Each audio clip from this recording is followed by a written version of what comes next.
ലോകം ഇത്രയേറെ പുരോഗമിച്ചിട്ടുണ്ടെങ്കിലും, ഓരോരുത്തരുടെ കൈകളിൽ കോടിക്കണക്കിന് പണമുണ്ടെങ്കിലും, റബ്ബ് നിശ്ചയിച്ച മരണം അതൊരാൾക്കും തടയാൻ സാധ്യമല്ല എന്ന് തെളിയിക്കുമാറ് പല വാർത്തകളും ഇന്ന് നമ്മൾ കേട്ടുകൊണ്ടിരിക്കുകയാണ്. ഏതാനും ചില ദിവസങ്ങൾക്ക് മുൻപ് കോഴിക്കോട് കരിപ്പൂര് വിമാനത്താവളത്തിൽ ഒരു മരണം നിങ്ങളൊക്കെ ശ്രദ്ധിച്ചിട്ടുണ്ടാകും. 5 വർഷത്തോളം പ്രവാസ ലോകത്ത് പണിയെടുത്ത് ബാധ്യതകളുടെ പകുതിയിലധികം വീട്ടിയൊരു ചെറുപ്പക്കാരൻ നാട്ടിലേക്കുള്ള വിമാനം കയറി കരിപ്പൂര് വിമാനത്താവളത്തിൽ ഫ്ലൈറ്റിൽ ലാൻഡ് ചെയ്തപ്പോ തൊട്ടടുത്തിരിക്കുന്ന സുഹൃത്തിനോട് ആഹ്ലാദത്തോടെ സന്തോഷത്തോടെ ഈ ചെറുപ്പക്കാരൻ ചോദിച്ചു, നമ്മൾ കരിപ്പൂരെത്തിയില്ലേ? എത്തിയെന്ന് സുഹൃത്ത് പറഞ്ഞപ്പോ അൽഹംദുലില്ലാ എന്ന് ചൊല്ലി ആ സീറ്റിലേക്ക് അദ്ദേഹം ചാരിക്കടന്നു. മണിക്കൂറുകൾക്കപ്പുറം ആ വിമാനത്തിലുള്ള 168ഓളം യാത്രക്കാർ പുറത്തേക്ക് പോയിട്ടും ആ ചെറുപ്പക്കാരന്റെ സീറ്റിൽ അങ്ങനെ തന്നെ ചാരിക്കടക്കുകയാ ആ ചെറുപ്പക്കാരൻ.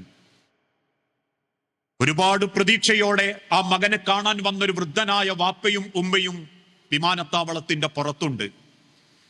5 വർഷത്തെ വിരഹവേദനയുമായി സങ്കടപ്പെടുന്ന ഒരു പാവപ്പെട്ട പെൺകുട്ടി തന്റെ ഭർത്താവിനെ പ്രിയതമനെ കാത്ത് ആ വേലിക്കപ്പുറത്ത് പുറത്തുണ്ട്. തന്റെ പിതാവിനെ കാണാൻ വേണ്ടി പറക്കമുറ്റാത്ത 7ഉം 9ഉം വയസ്സുള്ള 2 മക്കളും ആ ചെറുപ്പക്കാരനെ കാത്തു നിൽക്കുന്നുണ്ട്. വന്നവരൊക്കെ പെട്ടിയുമായി കുടുംബക്കാരെ കൂടെ സന്തോഷത്തോടെ അവനവന്റെ കാറിൽ കയറി പോകുമ്പോ ആ മാതാവ് കരയാൻ തുടങ്ങി. അവിടെയുള്ള ആളുകളൊക്കെ പെട്ടെന്ന് സമ്മേളിച്ചു. അതല്ലെങ്കിൽ ഡ്രൈവർമാരെല്ലാം ഒരുമിച്ചുകൂടി ആ എയർപോർട്ട് അധികാരികളുമായി സംസാരിച്ചപ്പോ കിട്ടിയ വാർത്ത, എത്രയും പെട്ടെന്ന് ഈ കുടുംബത്തെയും കൂട്ടി കൊണ്ടോട്ടി താലൂക്ക് ആശുപത്രിയിലെത്തണം. കൊണ്ടോട്ടി താലൂക്ക് ആശുപത്രിയുടെ ഐസുവിന്റെ മുൻപിലേക്ക് ഓടിക്കതച്ച് ചെന്ന ഈ കുടുംബത്തിന്റെ മുൻപിലേക്ക് വെള്ളത്തുണിയിൽ പൊതിഞ്ഞ സ്ട്രെച്ചറിൽ ഒരു മയ്യത്ത് കാണിച്ചു കൊടുത്തിട്ട് ആശുപത്രിക്കാർ ചോദിച്ചു, എയർപോർട്ടുകാർ ചോദിച്ചു, ഇതാണോ നിങ്ങളുടെ മകൻ? വിറങ്ങലിച്ച് കിടക്കുന്ന മകന്റെ മയ്യത്ത് കെട്ടിപ്പിടിച്ചിട്ട് ആ വാപ്പ ചോദിച്ച ചോദ്യം ഇന്നും ഡ്രൈവർമാര് കണ്ണുനീരോടെ പറയുന്നുണ്ട്.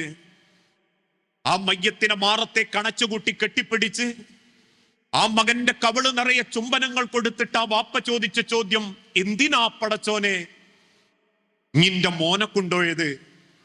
ഞങ്ങളിൽ ആരെങ്കിലും ഒരാൾ എനക്ക് കൊണ്ടുപോയാ പോരെ? മരുന്നുകളെ കൊണ്ട് മാത്രം ജീവിക്കുന്ന ഞാനും അവളും ഒക്കെ ഇവിടെ ഉള്ളപ്പോ എന്തിനാ പടച്ചോനെങ്ങിന്റെ പേരക്കുട്ടികളെ എത്തി മക്കളാക്കിയത്? എന്തിനാ റബ്ബെങ്ങ സാധു കുട്ടീനൊരു വിധവയാക്കിയത്? ഞങ്ങളെയൊക്കെ അങ്ങ് കൊണ്ടുപോയാ പോരായിരുന്നോ റബ്ബേ? ഇന്ന് പൊട്ടിക്കരഞ്ഞുകൊണ്ട് സങ്കടത്തോടുകൂടി ചിന്തിക്കുന്നൊരു ദിനം എന്റെയും നിങ്ങളുടെയും ഒക്കെ ജീവിതത്തിൽ വരാനുണ്ട്.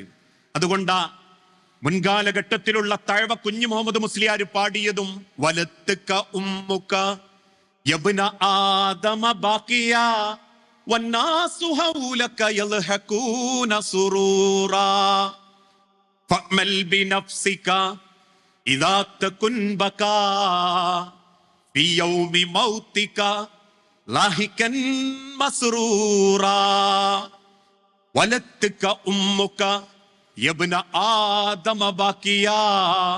ആദമിന്റെ മക്കളെ, നിങ്ങൾ ഓരോരുത്തരും കരയുന്നവനായിട്ടാണ് ജനിക്കപ്പെട്ടിട്ടുള്ളത്. ജനിച്ച കുട്ടി കരഞ്ഞിട്ടില്ലെങ്കിൽ ആശുപത്രി പെട്ടെന്ന് മൂകമാകും. ജനിച്ച കുട്ടി കരഞ്ഞിട്ടില്ലെങ്കിൽ ഡോക്ടർമാര് വെപ്രാളപ്പെടും, കുടുംബക്കാര് കരയും. ആ കരയുന്നവനായിക്കൊണ്ട് നീ ജനിച്ചപ്പോ വന്നാസു ഹൗലക യൽഹഖൂന സുറൂറാ, അന്ന് നിന്റെ ചുറ്റുഭാഗത്തും കൂടി നിൽക്കുന്ന ആളുകളൊക്കെ ചിരിച്ചതാ. നിന്റെ കരച്ചില് കണ്ടിട്ട് ഒരു കൂട്ടര് ചിരിച്ചിട്ടുണ്ടെങ്കിൽ നീ ജനിച്ച അന്ന് നിന്റെ കരച്ചില് കണ്ട് ആശ്വാസത്തോടെ പുഞ്ചിരിച്ചവരാ നിന്റെ കുടുംബക്കാരെല്ലാവരും. എങ്കിൽ ഫഅമൽ ബിനഫ്സിക ഇദാ തകുൻ ബകാ ഫി യൗമി മൗതിക ലാഹികൻ മസ്റൂറാ. നിനക്ക് ചലിക്കാനാവാത്ത ഒരു ദിനം വരാനുണ്ട്. ലോകത്തിന്റെ സർവ്വ അധികാരങ്ങളും നഷ്ടപ്പെട്ട് ഒരു ഉടമസ്ഥാവകാശവും ഇല്ലാതെ 3 വെള്ളത്തുണിയിലോ 5 വെള്ളത്തുണിയിലോ നിശബ്ദനായി കിടക്കുന്ന ഒരു ദിനം നിന്റെ ജീവിതത്തിൽ വരാനുണ്ട്. അന്ന് നിന്റെ ചുറ്റുഭാഗത്തും കൂടി നിൽക്കുന്ന ആളുകൾ നിന്റെ ജീവിതത്തിന്റെ ഓരോ സെക്കൻഡുകൾ ഓർത്ത് പൊട്ടിക്കരയുമ്പോ, സങ്കടം കൊണ്ട് വീർപ്പുമുട്ടിക്കരയുമ്പോ, അവർക്ക് നടുവിൽ നിശബ്ദനായി കിടക്കുന്ന നിനക്ക് നിന്റെ പുഞ്ചിരിയോട് നിന്റെ റബ്ബിനെ കണ്ടുമുട്ടണമെങ്കിൽ അള്ളാഹു നിനക്ക് തന്ന ആയുസ് കൊണ്ട് നിന്റെ ജീവിതത്തിലെ മരണം നീ ഏറ്റവും ഭംഗിയാക്കാൻ സാധിക്കണം. ആ മരണം എന്റെയും നിങ്ങളുടെയും ജീവിതത്തിലേക്ക് ഏത് നിമിഷവും കടന്നു വരും. നമ്മളെ പണമോ അധികാരമോ സമ്പത്തുകളോ മനസ്സിൽ കൊണ്ടു നടക്കുന്ന സ്വപ്നങ്ങളോ സങ്കല്പങ്ങളോ ഇതൊന്നും നമ്മളെ മരണത്തെ തടയാൻ പര്യാപ്തമല്ല. അങ്ങനെയായിരുന്നെങ്കിൽ സ്വന്തം മകളുടെ കൈപിടിച്ചു കൊടുക്കുന്ന അന്ന് എല്ലാ സന്തോഷത്തോടും കൂടി മകളെയും കൂട്ടി ഓഡിറ്റോറിയത്തിലെത്തിയ വാപ്പ, 11:30 മണിക്ക് നിക്കാഹ് നിശ്ചയിച്ച വാപ്പന്റെ മുൻപിൽ അതേ വാപ്പ 11 മണിക്ക് ഹാർട്ട് അറ്റാക്ക് കൊണ്ട് മരിച്ചു വീണിട്ടുണ്ടെങ്കിൽ, മിൻഹാ ഖലഖനാകും വഫീഹാ നുഈദുകും വമിൻഹാ നുഖ്രിജുകും താറത്തൻ ഉഖറ, ഏത് സെക്കൻഡും ആ മരണം എന്റെയും നിങ്ങളുടെയും ജീവിതത്തിലേക്ക് കടന്നു വരും. ചിന്തിച്ചു നോക്കിയിട്ടുണ്ടോ നമ്മളെ മരണത്തെ പറ്റി? ഈ കാണുന്ന തിരക്കും വെപ്രാളവും ഇതൊന്നുമില്ലാതെ നമ്മൾ നീണ്ടു നവർന്ന് കിടക്കും. വീട്ടിന്റെ സിറ്റ് ഔട്ടിലോ വീട്ടിന്റെ ഡൈനിങ് ഹാളിലോ. വാർത്തയറിഞ്ഞ മമ്പാട്ടെയും ഇടവണ്ണത്തെയും കുടുംബക്കാരിൽപ്പെട്ട പലരും വാട്സപ്പുകളിലൂടെ കേട്ട വാർത്തകളുടെ അടിസ്ഥാനത്തിൽ നമ്മളെ വീട്ടിലേക്ക് കയറി വരും. നമ്മളോട് പിണങ്ങിയവരുണ്ട്, നമ്മളോട് മുഖത്തേക്ക് മുഖം നോക്കാത്തവരുണ്ട്, മനസ്സിൽ വീറും വാശിയും പകയും കൊണ്ടു നടക്കുന്നവരുണ്ട്. എല്ലാവരും നമ്മളെ വീട്ടിലേക്ക് കയറി വരും, നമ്മളെ മുഖമൊന്ന് കാണും, മാറിയിരുന്ന് സങ്കടം പറയും. പിന്നീട് കുടുംബത്തിൽപ്പെട്ട ആളുകൾ വരും, മറക്കുള്ളിലേക്ക് കൊണ്ടുപോകും. അന്ന് വരെ ഒരുറ്റക്ക് കുളിച്ച നമ്മളെ അവര് കൂട്ടം കൂടി കുളിപ്പിക്കും. അവസാനം ഒരു പുതുമണവാളനെ പോലെ മണവാട്ടിയെ പോലെ വെള്ളത്തുണിയിൽ പൊതിഞ്ഞ് പള്ളിയുടെ 1ാമത്തെ സെഫിൽ കൊണ്ടുവച്ച് മക്കളാൽ ഒരു മയ്യത്ത് നമസ്കാരം നിർവഹിച്ച് വീണ്ടും കുയിക്കപ്പെട്ട 6 അടി മണ്ണിലെ പള്ളിക്കാട്ടിലെ കള്ളിച്ചെടിക്കരിയിലുള്ള 6 അടി മണ്ണിന്റെ അരികിലേക്ക് എത്തും.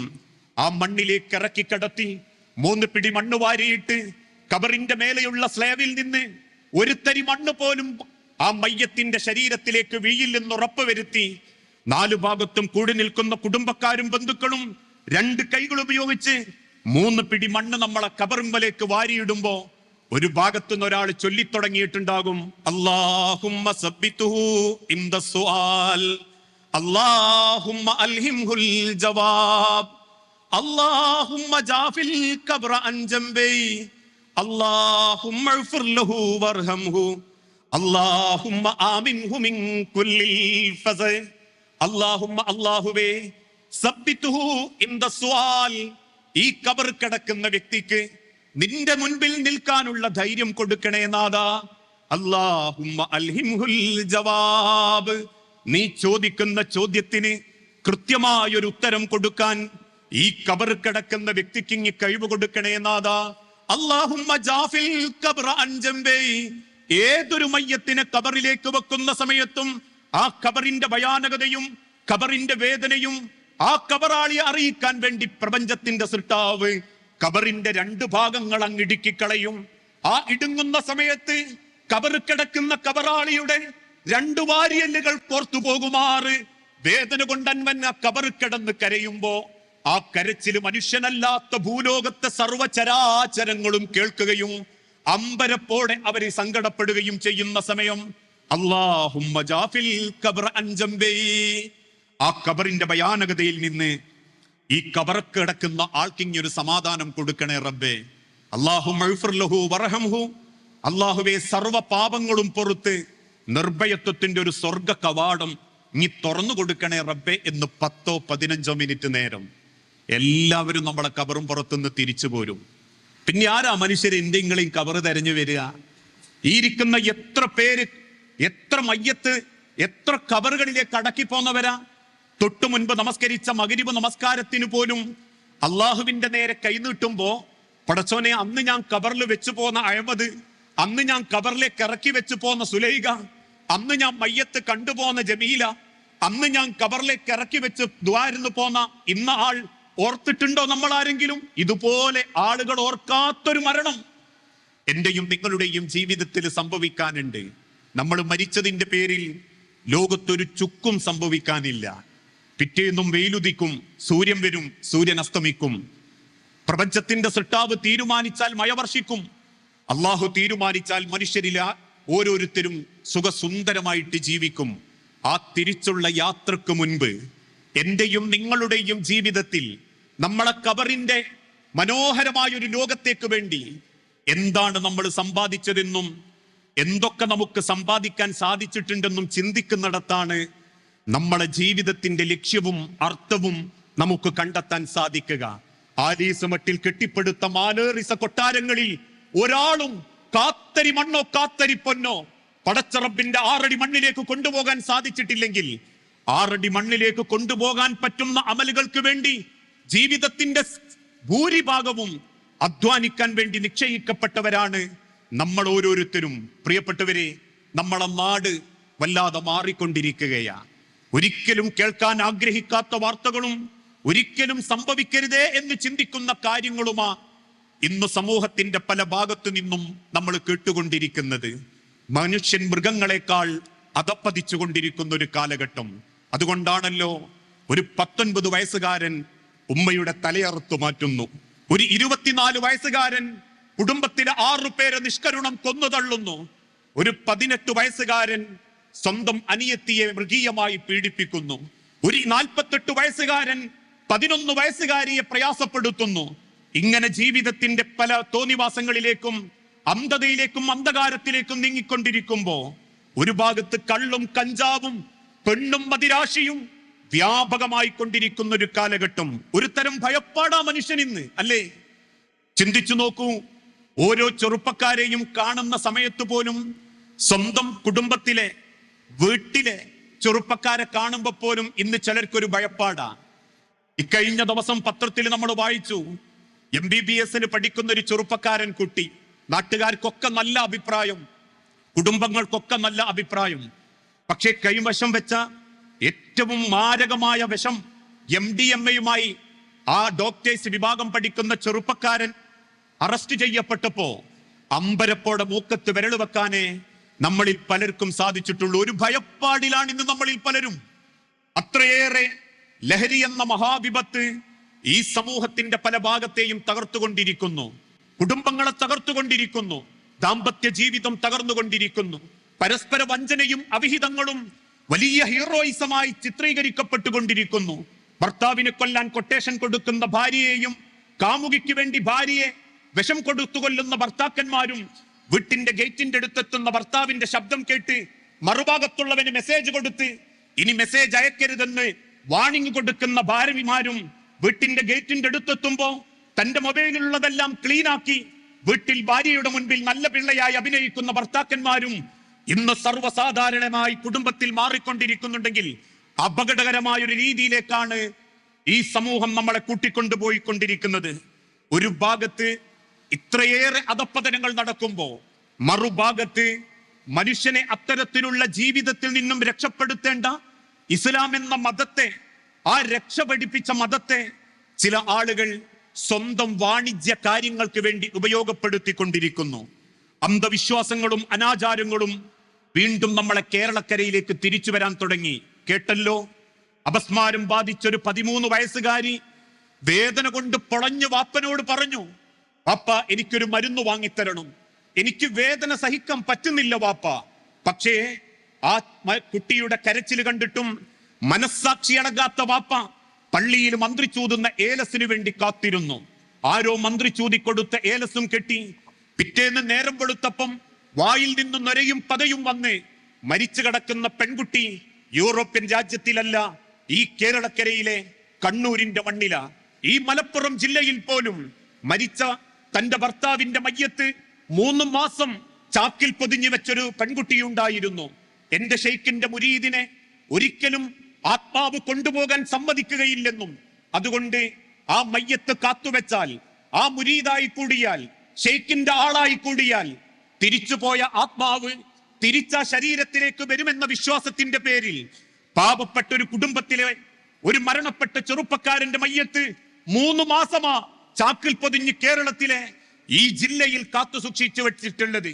തൊട്ടടുത്ത ദിവസം നമ്മൾ കേട്ടല്ലോ, 9 മാസത്തിന്റെ ഗർഭവേദനയിൽ, വേദനയുടെ ശ്വാസം മുട്ടലിൽ അങ്ങേയറ്റം പൊട്ടിക്കരയുന്ന പെണ്ണിന്റെ കരച്ചിൽ കണ്ടിട്ട് പോലും മനസ്സാക്ഷി കുത്തില്ലാതെ പ്രസവം ഹോസ്പിറ്റലിൽ കൊണ്ടുപോകാൻ പാടില്ലെന്നും അത് വീട്ടിലെ പാടുള്ളൂ എന്നും പഠിപ്പിക്കുന്ന ഒരു തലേക്കെട്ടുകാരൻ തന്റെ ഭാര്യയുടെ വയറിൽ നിന്നും പുറത്തേക്ക് വന്ന കുഞ്ഞിനെയും മാതാവിന്റെ പൊക്കിൾക്കൊടിയെയും വേർപ്പെടുത്താൻ വേണ്ടി ആ രീതിയിലുള്ള അതല്ലെങ്കിൽ ആ പൊക്കിൾക്കൊടി വേർപ്പെടുത്താൻ വേണ്ടി കടകളിൽ ചെന്ന് ഒരു ബ്ലേഡിന്റെ കഷ്ണം വാങ്ങിക്കൊണ്ട് കന്ന് ആ പൊക്കിൾക്കൊടി വേർപ്പെടുത്തുന്നുണ്ടെങ്കിൽ ഒരു ഭാഗത്ത് അന്ധവിശ്വാസങ്ങളും അനാചാരങ്ങളും കൂടിക്കൊണ്ടിരിക്കുകയാണ്.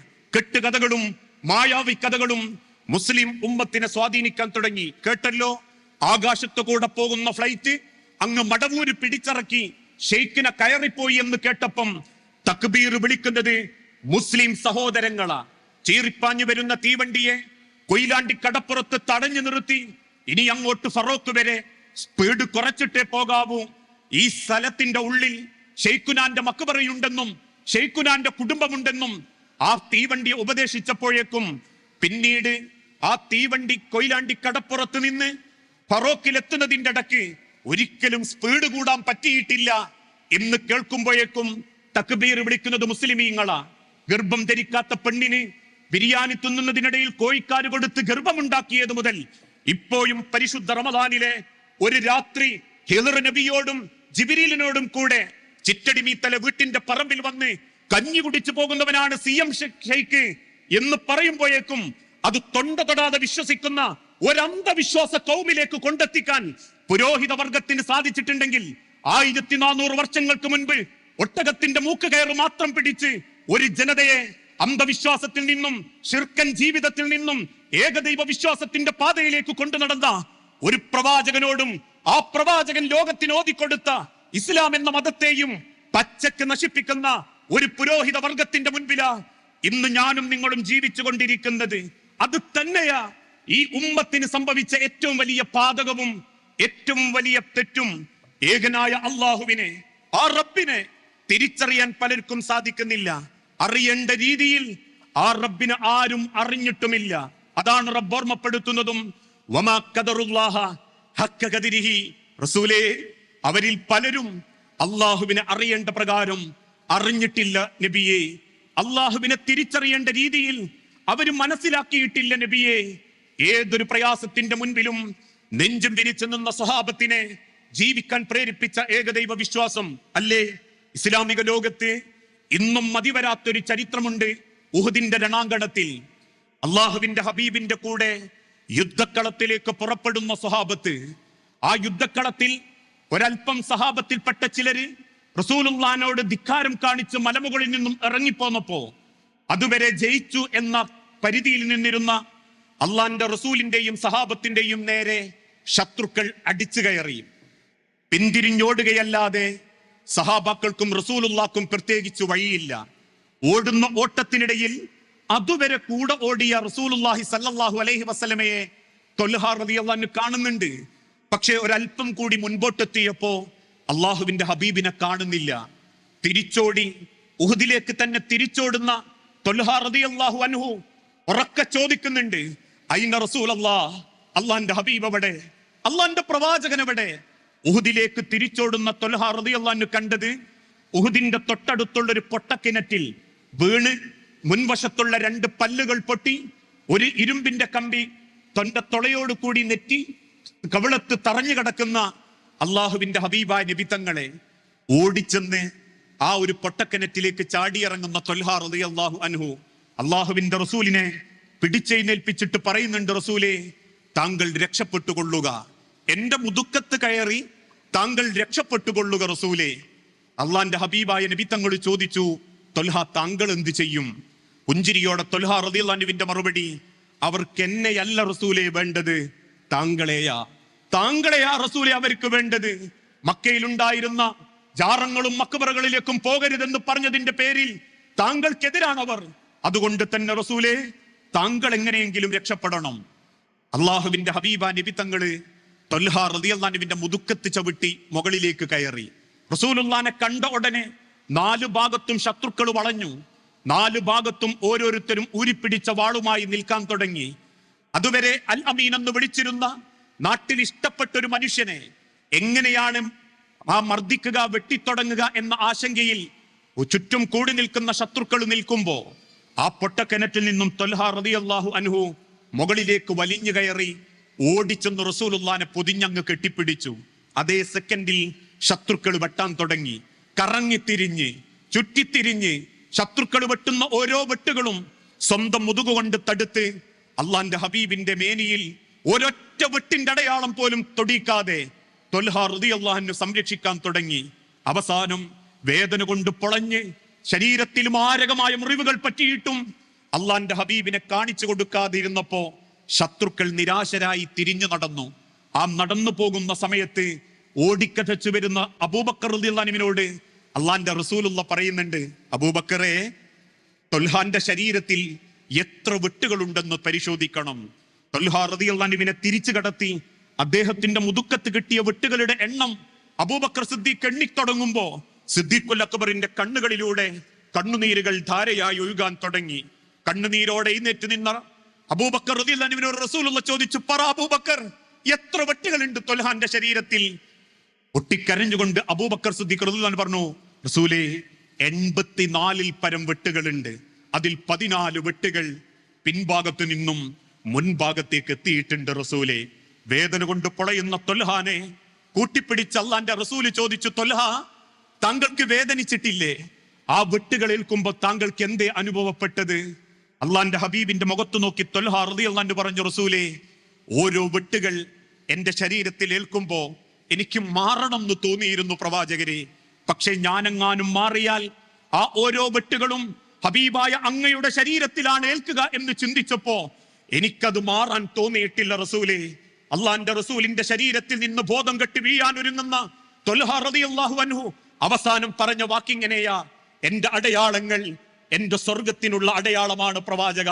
നിങ്ങളെല്ലാവരും സ്വർഗത്തിൽ പ്രവേശിക്കുമ്പോ ഈ അടയാളങ്ങൾ കാണിച്ച് ഞാൻ എന്റെ റബ്ബിന്റെ സ്വർഗം വാങ്ങും എന്ന് പറഞ്ഞ് ബോധം കെട്ടുവീണ ഒരു സഹാബത്തിന്റെ പിന്തുടർച്ചക്കാരാണ് നമ്മളെങ്കിൽ ഏതേത് ഘട്ടത്തിലും ഏതേത് സങ്കടത്തിലും ഒരൊറ്റ ലക്ഷ്യം മാത്രമേ ഒരു വിശ്വാസിക്കുണ്ടാവാൻ പാടുള്ളൂ, അല്ലാഹു ഏകനാണെന്ന വിശ്വാസവും അവൻ അരികിലേക്ക് മാത്രമേ ഞാൻ പ്രാർത്ഥിക്കുകയുള്ളൂ എന്ന വിശ്വാസവും.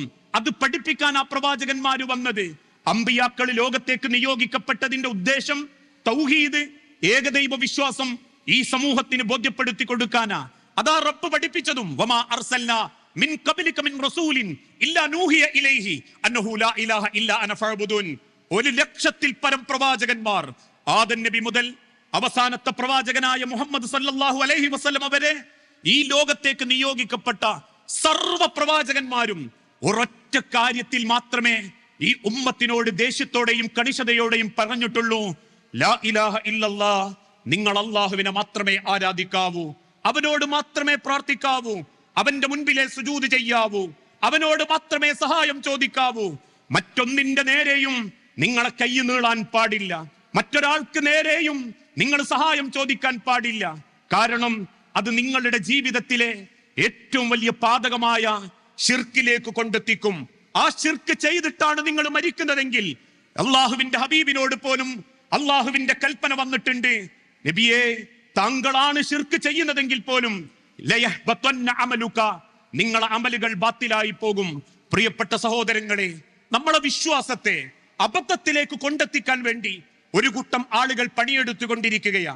ജാറങ്ങളിലേക്ക്, മക്ബറകളിലേക്ക്, ദർഗകളിലേക്ക് തീർത്ഥയാത്രകൾ സംഘടിപ്പിച്ച് ജാറം മൂടിക്കൊണ്ട് പ്രാർത്ഥിക്കുന്നവര്, ഇന്റെ മമ്പർത്തെ തങ്ങളെ, ഇന്റെ മുഹയ്യിദ്ദീൻ ശൈഖേ, ഇന്റെ CM മക്കാമിലെ തങ്ങളെ എന്ന് വിളിപ്പിക്കുന്നതിലേക്ക് ഈ ഉമ്മത്തിനെ കൊണ്ടുപോകാൻ ചില പുരോഹിതന്മാർക്ക് സാധിച്ചിട്ടുണ്ട്.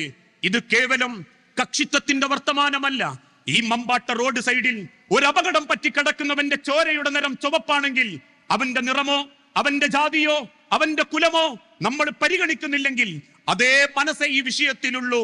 ആളിക്കത്തുന്ന തീക്കുണ്ടാരത്തിലേക്ക് ഈ ഉമ്മത്തിനെ കൊണ്ടുപോകാൻ ശിർക്കിലേക്ക് വലിച്ചേക്കുന്ന പുരോഹിതന്മാർക്ക് മുൻപിൽ ആർജവത്തോടെ പറയാൻ പറ്റണം, ആളിക്കത്തുന്ന അഗ്നികുണ്ടാരത്തിലേക്ക് വലിച്ചെറിയപ്പെടുന്ന സെക്കൻഡിൽ പോലും ഇബ്രാഹിം നബി പറഞ്ഞൊരു വാക്ക്, ഹസ്ബുനല്ലാഹ് ഹസ്ബുനല്ലാഹ്, എനിക്ക് എന്റെ റബ്ബ് മതി, എന്റെ റബ്ബ് മതി എനിക്ക് എന്ന് പറയാനുള്ള ആർജവമാണ് ഒരു വിശ്വാസിക്ക് നഷ്ടപ്പെട്ടുകൊണ്ടിരിക്കുന്നത്.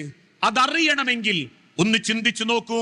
ലോകത്തിന്റെ റസൂലുള്ള നിയോഗിക്കപ്പെടുമ്പോ മക്കയിലുള്ള ആളുകൾക്കും ഇന്നുള്ള ആളുകളിൽപ്പെട്ട ചിലരുടെ വിശ്വാസമായിരുന്നു, ആ കാലഘട്ടത്തിൽ ജീവിച്ച് മരിച്ചിരുന്ന വലിയ പ്രമാണിമാരിൽപ്പെട്ട ലാത്ത എന്ന ഒരു വ്യക്തി.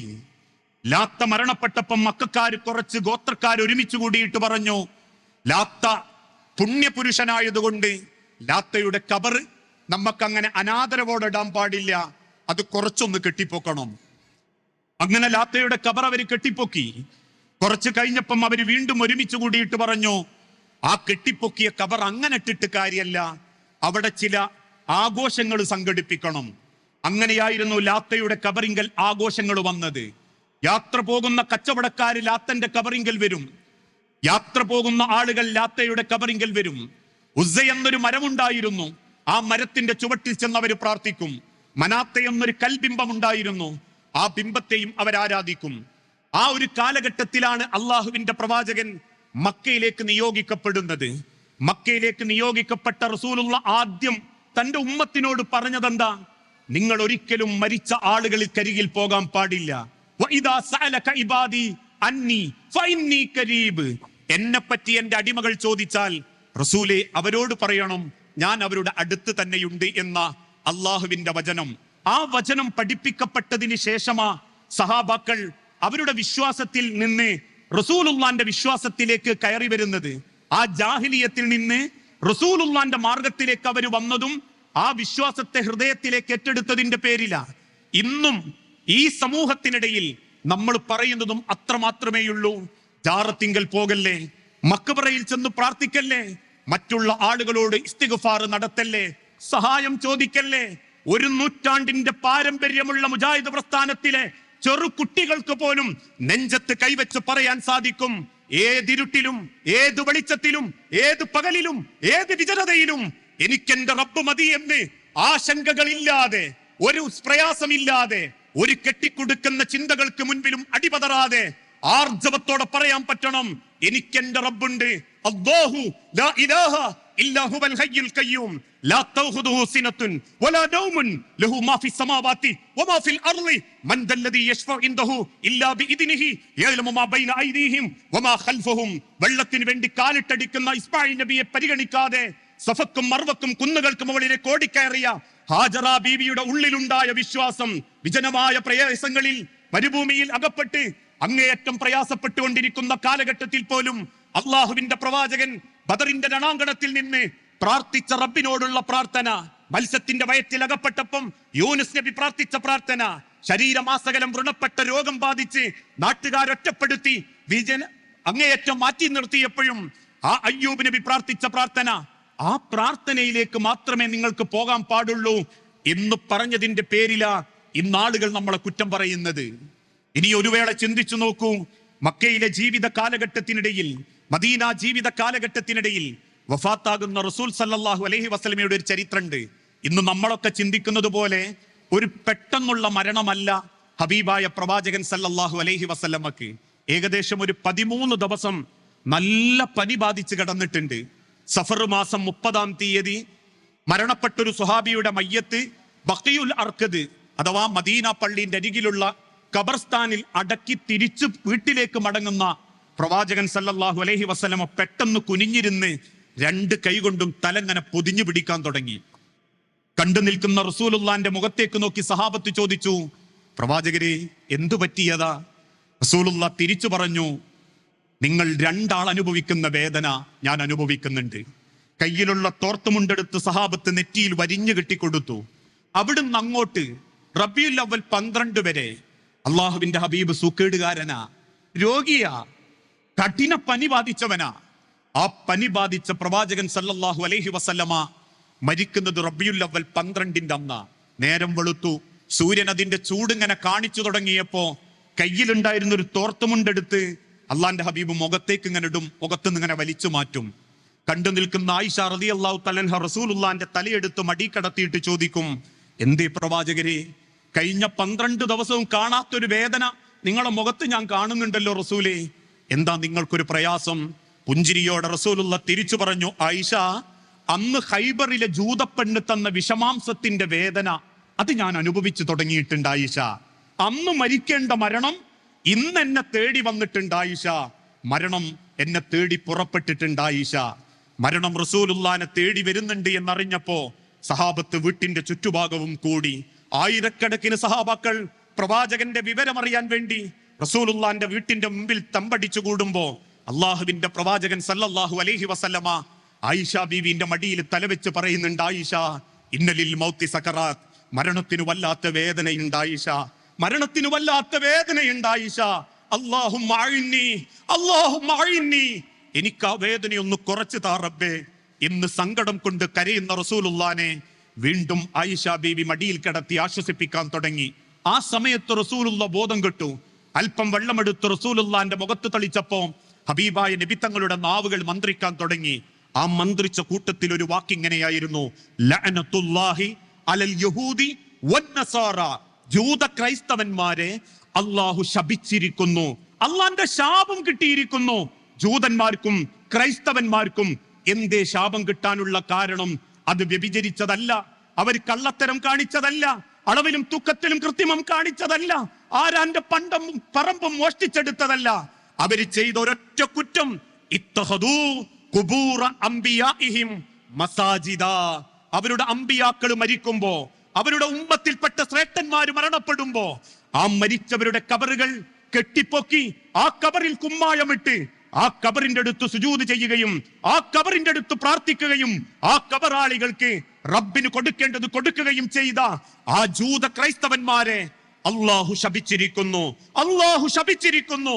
ആ ശാപമാണ് അവർക്ക് കിട്ടിയത് എന്ന് ആവർത്തിച്ച് റസൂലുള്ള പഠിച്ചിട്ടുണ്ട് എങ്കിൽ, പഠിപ്പിച്ചിട്ടുണ്ട് എങ്കിൽ, ആ പ്രവാചകനെ സ്നേഹിക്കുന്ന ഒരു മുസൽമാന് എങ്ങനെയാ അജ്മീർ പോകാൻ പറ്റുക? എങ്ങനെയാ നാഗൂര് പോകാൻ പറ്റുക? എങ്ങനെയാ മുത്തുപേട്ടക്ക് പോകാൻ പറ്റുക? എങ്ങനെയാ സിയം മക്കാമുക്ക് പോകാൻ പറ്റുക? എങ്ങനെയാ മമ്പറത്തേക്ക് പോകാൻ പറ്റുക? എങ്ങനെയാ മനുഷ്യരെ കേരളത്തിന്റെ മുക്കുമൂലകളിലുള്ള ഖബർ സിയാറത്ത് പറമ്പുകളിലേക്ക് എങ്ങനെയാ ഒരു മുസ്ലിമിന് പോകാൻ പറ്റുക? അവിടെയും തീർന്നിട്ടില്ല. ആ പറഞ്ഞതിന് ശേഷം വീണ്ടും പ്രവാചകൻ സല്ലല്ലാഹു അലൈഹി വസല്ലമ ആയിഷ ബീവിനോട് ഒരു വാക്ക് പറഞ്ഞു. ആയിഷ, ജനങ്ങളോട് പറയണം, അവരോട് പറയണം. ആയിഷ, എന്തു പറയണം റസൂലേ? ലാ തജ്അൽ കബരി വസനൈ ഉബദ്, മരിച്ചത് മുഹമ്മദ് ആണെങ്കിൽ പോലും, മരിച്ചത് പ്രവാചകനായ മുഹമ്മദ് ആണെങ്കിൽ പോലും, ലാ തജ്അൽ കബരി, എന്റെ കബറിനെ ഒരിക്കലും ആഘോഷ സ്ഥലമാക്കി മാറ്റരുതെന്നും ആ കബറിനെ ഒരിക്കലും ഇസ്തിഗ്ഫാറിന്റെ പ്രാർത്ഥനയുടെ സ്ഥലമാക്കരുതെന്നും എന്റെ കബറിനെ ആരാധനയുടെ സ്ഥലമാക്കി മാറ്റരുതെന്നും അവരോട് പറയണേ ആയിഷ. അതും മതിവരാത്ത റസൂലുള്ള ആകാശത്തേക്ക് നോക്കിയിട്ട് പറഞ്ഞൊരു വാക്കുണ്ട്, അല്ലാഹുമ്മ, അല്ലാഹുവേ, ലാ തജ്അൽ കബരി ഈദാ, എന്റെ കബറിനെ നീ ആഘോഷ സ്ഥലമാക്കി മാറ്റരുതേ റബ്ബേ. എന്റെ കബറിനെ ജൂതന്മാരും ക്രൈസ്തവന്മാരും ചെയ്യുന്നത് പോലെ ഒരാഘോഷ സ്ഥലമാക്കി മാറ്റരുതേ റബ്ബേ. ഇന്നും ലോകത്ത് ഇസ്ലാമിൽ വിശ്വസിക്കുന്ന മുസ്ലിമീങ്ങൾക്കറിയാം, അങ്ങ് മദീനയിൽ കിടക്കുന്ന റൗള ഷരീഫിലെ പ്രവാചകന്റെ കബറിടത്തിൽ ചെന്ന് ഒരാളെങ്ങാനും കൈ നീട്ടിയാൽ ആ പോലീസുകാരൻ അവന്റെ കയ്യിലുള്ള ലാത്തി എടുത്തടിക്കും. ഹറാം, ഹറാം, പോയിക്കോ, പോയിക്കോ. ഒരിക്കലും റസൂലുള്ളാഹിനോട് ദുആ ചെയ്യരുത്. സലാം പറയാം, നിനക്ക് മുന്നോട്ട് പോകാം, നിനക്ക് മുന്നോട്ട് പോകാം എന്നേ അവർ പറയുന്നുള്ളൂ. ലോകത്തെ ഏറ്റവും നല്ല ഔലിയാക്കൾ കിടക്കുന്ന ബദറിലേക്ക് ചെന്നു നോക്കൂ. ഒരൊറ്റ ബദരീങ്ങളുടെ കബറ് കെട്ടിപ്പൊക്കാൻ അനുവാദം കൊടുത്തിട്ടില്ല. ഉഹ്ദീങ്ങളുടെ കബറ്, ഖന്ദഖീങ്ങളുടെ ഖൈബറ്, ഖൈബറീങ്ങളുടെ കബറ് ചെന്നു നോക്കൂ ഓരോരുത്തരും. എന്തേ അത് കെട്ടിപ്പൊക്കാത്തത്? എന്തേ കേരളത്തിലുള്ള ചില ജാറങ്ങളെ പോലെ പച്ചപ്പട്ട് വിരിച്ച് അവിടെ ഒരു ചന്ദനത്തിരി കത്തിച്ചു വെച്ച് ഏതെങ്കിലും ഒരു മാസത്തിലെ 10 ദിവസം ഉറൂസും മജ്ലിസും നടത്തി ആണും പെണ്ണും കൂടിക്കലർന്ന് മഞ്ഞച്ചോറും വിരിഞ്ചിച്ചോറും തിന്നുന്ന രീതിയിലേക്ക് എന്തേ ഈ ഉമ്മത്തിൽപ്പെട്ട ആളുകൾക്ക് ആ സൗദി അറേബ്യയിൽ കിടക്കുന്ന ഏറ്റവും നല്ല ഔലിയാക്കളുടെ കബറിനെ മാറ്റാൻ സാധിക്കാത്തത്? ഒരൊറ്റ കാരണം മാത്രം, അത് ഇസ്ലാമിലില്ല. അത് ഇസ്ലാമിൽ ഇല്ലാത്തത് കൊണ്ട് മക്കം ഫതഹിന്റെ അന്ന് മക്ക വിജയിച്ചടക്കി സ്വഹാബത്തിന്റെ കൂടെ മക്കയിൽ കാലുകുത്തുന്ന റസൂലുള്ളാന്റെ ഒരു രംഗമുണ്ട്. ആ മക്കയിലേക്ക് സർവ്വ അധികാരത്തോടെയും തിരിച്ചു വന്ന റസൂൽ സല്ലല്ലാഹു അലൈഹി വസല്ലമ മക്കയിൽ നടപ്പിലാക്കപ്പെടുന്ന ആദ്യത്തെ ഭരണ പരിഷ്കാരം എന്ത് എന്ന് ആവേശത്തോടെ നോക്കി നിൽക്കുന്ന സഹാബാക്കളെയും അത്ഭുതപ്പെടുത്തിക്കൊണ്ട് കയ്യിലുള്ള ഒരു മൺവെട്ടിയും ഇരുമ്പിന്റെ പാരയും മകളുടെ ഭർത്താവ് അലി ഇബ്നു അബീ ത്വാലിബിനെ അടുത്ത് വിളിച്ചിട്ട് കൊടുത്തിട്ട് പറയും, മോനെ അലി, ഒരാളെയും കൂടെ കൂട്ടിക്കോ. മോനെ അലി, ഒരാളുടെ നെരിയാണിക്ക് മുകളിലേക്ക് പൊങ്ങി നിൽക്കുന്ന ഒരു ഖബർ പോലും ഇനി മക്കയിൽ കാണാൻ പാടില്ല അലി. ലാത്തയാണെങ്കിലും ഉസ്സയാണെങ്കിലും ഏതാളുകളുടേതാണെങ്കിലും ഒരു ഖബർ പോലും ആ മക്കയിൽ കാണരുതേ അലി എന്നന്ന് റസൂലുള്ള ഒരു വസിയത്തായിട്ട് പഠിപ്പിച്ചപ്പോ അന്ന് തച്ചു പൊട്ടിച്ചതാ റസൂലുള്ളാന്റെ മുന്നിൽ വെച്ച് അലി ഇബ്നു അബീ ത്വാലിബ് റളിയല്ലാഹു അൻഹു അന്ന് മക്കയിൽ ഉണ്ടായിരുന്ന സർവ്വ ഖബറുകളും. കാരണം അത് ഇസ്ലാമല്ല, അത് മുസ്ലിമീങ്ങളുടെ ചരിത്രമല്ല. ജാറങ്ങളിലും മക്ബറുകളിലും ചെന്ന് അള്ളാഹുവിൽ പങ്കു ചേർത്ത് നേർച്ചകളും വഴിപാടുകളും കൊടുക്കുക എന്നുള്ളത് ഇന്നൊന്ന് ചിന്തിച്ചു നോക്കൂ. നേർച്ചയെന്ന് കേൾക്കുമ്പോൾ മനസ്സിൽ ഓടി വരുന്നത് പട്ടാമ്പി നേർച്ചകളും ആന എഴുന്നള്ളിപ്പുകളും കരിമരുന്ന് പ്രയോഗങ്ങളും ചന്ദനക്കുട നേർച്ചകളും കുടകൈ മാറ്റങ്ങളുമാണെങ്കിൽ ആ നേർച്ച ഇസ്ലാമികമല്ല, അത് ഇസ്ലാമിലേക്ക് ചേർക്കപ്പെട്ടിട്ടില്ല. മക്കയിൽ പ്രവാചകൻ ആടുകളെ വേച്ചു എന്നുള്ളതല്ലാതെ ആനകളെയും കുതിരകളെയും ഒട്ടകങ്ങളെയും യുദ്ധത്തിന് ഉപയോഗിച്ചു എന്നല്ലാതെ ഒരു നേർച്ചക്കും ആന എഴുന്നള്ളിപ്പിക്കാൻ കൊണ്ടുവന്നിട്ടില്ല, മുത്തുക്കൊട മാറിയിട്ടില്ല. നേർച്ചകൾ അള്ളാഹുവിന് മാത്രമുള്ളതാണ്. നിനക്കാണ് റബ്ബേ ഇന്ന സ്വലാത്തി വനുസുകി വമഹിയായ വമമാതി, എന്റെ ജീവിതം, എന്റെ മരണം, എന്റെ എല്ലാം നിന്നിലേക്ക് ഞാൻ ഏൽപ്പിച്ചു റബ്ബേ എന്ന അടിയുറച്ചൊരു വിശ്വാസം ഒരുത്തന്റെ ഹൃദയത്തിൽ ഉണ്ടെങ്കിൽ അങ്ങനെ അറിയണം പടച്ചോനെ, അങ്ങനെ മനസ്സിലാക്കണം പടച്ചോനെ. അല്ലാഹുമ്മ ലാ മാനി ലിമാ ഔതൈത വലാ മുഅതി ലിമാ മനഅത. റബ്ബ് വിധിച്ചത് എനിക്ക് ഇങ്ങോട്ടും കിട്ടും, റബ്ബ് തടഞ്ഞത് ലോകത്തൊരുത്തനും നമുക്ക് എത്തിച്ചു തരാനും സാധിക്കുകയില്ല. ആന്ധ്രയിലും ഗുജറാത്തിന്റെയും നെൽപ്പാടങ്ങളിൽ വളഞ്ഞു നിൽക്കുന്ന കതിരുകളിൽ നിന്ന് ആയിരക്കണക്കിന് അരിമണികൾ ഉണ്ടാക്കി ചാക്ക് മുഖേന തീവണ്ടിയിൽ കയറ്റി കോഴിക്കോട് ഭാഗത്തെത്തി, അവിടുന്ന് റോഡുകളിലൂടെ വലിയങ്ങാടിയിലെത്തി, വലിയങ്ങാടി അരിഗോഡൌണിൽ നിന്നും മമ്പാട്ടെ പലചരക്ക് കടയിലെത്തി. ആ പലചരക്ക് കടയിൽ നിന്ന് ഒരു ചക്കിന്റെ 50ാമത്തെ കിലോ നിന്റെ വീട്ടിലെ അലമാരയിൽ, നിന്റെ ഭരണിയിൽ നിനക്ക് അള്ളാഹു തന്നിട്ടുണ്ടെങ്കിൽ ആ ഭരണിയിൽ നിറച്ചൊരു കിലോയിൽ നിന്ന് 500 ഗ്രാം പോലും ഇല്ലാത്ത ഒരു പിടി വറ്റ് നിന്റെ വയറിൽ എത്തിയിട്ടുണ്ടെങ്കിൽ ആ വറ്റിൽ പടച്ചോൻ എന്നെ എഴുതി വെച്ചിട്ടുണ്ട്, അതുകൊണ്ട് എന്റെ വയറിൽ അതെത്തി. അതാണ് വിശ്വാസം. അല്ലാഹുമ്മ ലാ മാനി ലിമാ ഔതൈത വലാ മുഅതി ലിമാ മനഅത. അല്ലാഹു തടഞ്ഞാൽ ലോകത്തൊരാൾക്കും തരാൻ പറ്റൂല, അല്ലാഹു വിധിച്ചാൽ ലോകത്തൊരാൾക്കും തടയാനും സാധിക്കുകയില്ല. ആ വിശ്വാസമാണ് ഇന്ന് ഹൃദയത്തിലേക്ക് ഏറ്റവും കൂടുതൽ നമ്മൾ ചേർത്ത് നിൽക്കേണ്ട ഒരു വിശ്വാസം. ആ വിശ്വാസത്തെ തകർക്കാനാണ് ഇന്ന് നിരീശ്വരവാദികൾ പണിയെടുത്തോണ്ടിരിക്കുന്നത്. നിങ്ങളൊന്ന് ചിന്തിച്ചു നോക്കൂ, ഈ കേരളം മാറിയത് എപ്പോഴാണെന്നറിയോ നിങ്ങൾക്ക്? ആ വിശ്വാസത്തെ തകർക്കാൻ ഒരു കൂട്ടർ പണിയെടുത്തത് മുതലാ. ദൈവവിശ്വാസത്തിൽ നിന്നും മുസ്ലിം ഉമ്മത്തിനെ നിരീശ്വരവാദത്തിലേക്ക് കൊണ്ടുപോകാൻ വേണ്ടി ഒരു കൂട്ടർ പണിയെടുത്തു. അതാണ് ലിബറലിസം. കേൾക്കുമ്പം ഇംഗ്ലീഷ് വാക്കുകൾ ഭയങ്കര രസാണെങ്കിലും ലിബറലിസം എന്ന് പറഞ്ഞാൽ എന്താണെന്നറിയോ? ഒരു മനുഷ്യനെ വിശ്വാസത്തിൽ നിന്നും തോന്നിവാസിയാക്കുക. ഞാൻ എന്തുകൊണ്ടാ കള്ളു കുടിക്കാത്ത? നിന്റെ മതം എന്നോട് പറഞ്ഞു കള്ള് ഹറാമാന്ന്. അല്ലാണ്ട് നിന്റെ വാപ്പ പറഞ്ഞല്ല മോനെ കള്ളു കുടിക്കല്ലേ എന്ന്. നിന്റെ ഹബീബ നബി തങ്ങൾ പറഞ്ഞു, വിശുദ്ധ ഖുർആൻ പറഞ്ഞു, അള്ളാന്റെ കൗല് വന്നു, ഇന്നല്ലാഹ ഹറമ അലൈക്കുമുൽ ഖംരി വൽ മൈസിരി, അള്ളാഹ് നിങ്ങൾക്ക് കള്ള് നിഷിദ്ധമാക്കിയിട്ടുണ്ട്. ഞാൻ എന്തുകൊണ്ടാ വ്യഭിചരിക്കാത്തത്? അള്ളാഹുവിനോട് പറഞ്ഞു, വലാ തഖറബു സിന ഇന്നഹു കാന ഫാഹിശതൻ വസാഅ സബീല. എന്റെ മതം എന്നെ പഠിപ്പിച്ചു വ്യഭിചാരം, കള്ളുകുടി, അനീതി, തിന്മ ഇതെല്ലാം തെറ്റാണെന്ന് എന്റെ റബ്ബ് എന്നെ പഠിപ്പിച്ചു. ശരി, എനിക്ക് ആ റബ്ബിലുള്ള വിശ്വാസം അല്ലാന്ന് കരുതുക. ഞാൻ ആ അള്ളാനെ കൈവിട്ടു. ആ അള്ളാനെ വിശ്വസിപ്പിക്കുന്ന മതം, ദീൻ, ഇസ്ലാം, ആ ഇസ്ലാമിനെ ഞാൻ കൈവിട്ടു. ശരി, അങ്ങനെയാണെങ്കിൽ പിന്നെ എന്റെ ജീവിതത്തിലെ മാർഗം എന്തായിരിക്കും? എനിക്ക് കള്ളുടിക്കാം, എനിക്ക് മതല്ല. എനിക്ക് പെണ്ണ് പിടിക്കാം, എനിക്ക് മതല്ല. എനിക്ക് വിശ്വാസമല്ല. എനിക്ക് ഏത് രാത്രിയിലും റോട്ടുമേലിറങ്ങി നടക്കാം. എനിക്ക് തോന്നുന്ന മാതിരി വസ്ത്രം ധരിക്കാം. എനിക്ക് തോന്നുന്ന കോലത്തിൽ എത്രയും ആസ്വദിച്ചെന്റെ ജീവിതത്തെ കൊണ്ടു നടക്കാം. അതുകൊണ്ട് തന്നെയാ വളരുന്ന മക്കളുടെ മനസ്സുകളിലേക്ക് ആദ്യം അവർ കുത്തിവെച്ചത് ലിബറലിസമായിരുന്നു, മതനിഷേധം. മതവിശ്വാസത്തിൽ നിന്നും മക്കളെ അവർ പുറത്ത് ചാടിക്കാൻ പണിയെടുത്തു. കേരളത്തിലെ മുഖ്യധാര സിനിമകളിലൂടെ, മുഖ്യധാര സോഷ്യൽ മീഡിയകളിലൂടെ പ്രചരിപ്പിക്കാൻ സാധിക്കുന്ന സർവ്വതുകളിലൂടെയും ആ ഒരു ഈക്വാലിറ്റിയുടെ മനസ്സുകളിലേക്ക് മക്കളെ അവർ കൊണ്ടെത്തിച്ചു. അവരാദ്യം ചോദിച്ച ചോദ്യം എന്താണെന്നറിയോ? എന്താ ആണിനും പെണ്ണിനും ഇത്ര വ്യത്യാസം? ആണിടുന്നത് പോലെ പെണ്ണിനിട്ടാൽ എന്താ? ആണുങ്ങൾ ഇടുന്ന കുപ്പായവും അല്ലെങ്കിൽ പാന്റും ഞങ്ങൾക്കും യൂണിഫോം ആക്കിയാൽ എന്താ? ജെൻഡർ ന്യൂട്രാലിറ്റി എന്ന ഒരു പട്ടിൽ പൊതിഞ്ഞ് നിരീശ്വരവാദത്തിന്റെ വിത്തുകൾ അവർ ക്യാമ്പസുകളിലേക്കും സ്കൂളുകളിലേക്കും കൊണ്ടുവരാൻ തുടങ്ങി. മതത്തിന്റെ പേരിൽ ചട്ടക്കൂടിന്റെ ഉള്ളിൽ പർദ്ദ ധരിച്ച് ശരീരം മറച്ചിറങ്ങുന്ന പെണ്ണുങ്ങളോട് ചോദിച്ചു, എന്റെ ശരീരം, മൈ ബോഡി മൈ ചോയ്സ്, എനിക്ക് എന്റെ ശരീരം എന്റെ ഭാഗല്ലേ, ഇത് മറ്റുള്ളവർക്ക് മുൻപിൽ പൊതിഞ്ഞു നടക്കുന്നതാണോ ഭംഗി? മറ്റുള്ളവർക്ക് കണ്ണിന് ആനന്ദം നൽകുന്ന രീതിയിൽ നിനക്കത് ധരിച്ചൂടെ? ഏയ്, എന്റെ ഉമ്മ പറഞ്ഞിട്ടുണ്ട് ഇങ്ങനെ പുറത്തിറങ്ങാൻ പാടുള്ളൂ. എന്റെ അമ്മ മദ്രസ പൊട്ടത്തിയ, എന്റെ വാപ്പ മദ്രസ പൊട്ടനാ. ആ ലിബറൽ മനോഭാവം മക്കളുടെ ഹൃദയത്തിൽ കുത്തിവെക്കാൻ തുടങ്ങി. മക്കൾ അതിൽ ആകൃഷ്ടരായി. കാരണം കെട്ടുപൊട്ടിക്കാൻ കാത്തു നിൽക്കുന്ന മനസ്സിന്റെ ഉടമകളായ കാലഘട്ടത്തിലും യൗവനങ്ങൾ, കൗമാരങ്ങൾ, അത് അള്ളാന്റെ ഹബീബ നബി തങ്ങൾ പറഞ്ഞിട്ടുണ്ട്, അശാബു ശോബത്തു മിനൽ ജുനൂൻ, അതൊരു ഭ്രാന്തമായ സമയ. അവിടെ നിങ്ങൾ കൈവിട്ട് കളയരുത്. അവിടെ ആദർശത്തിന്റെ പക്വതയോടുകൂടി നിങ്ങളുടെ മക്കൾക്ക് ആദർശത്തിന്റെ നിഷ്ഠയും സൂക്ഷ്മതയും ബോധ്യപ്പെടുത്തി കൊടുക്കാൻ നിങ്ങൾ ഓരോരുത്തരും മുൻപന്തിയിൽ ഉണ്ടാകണം.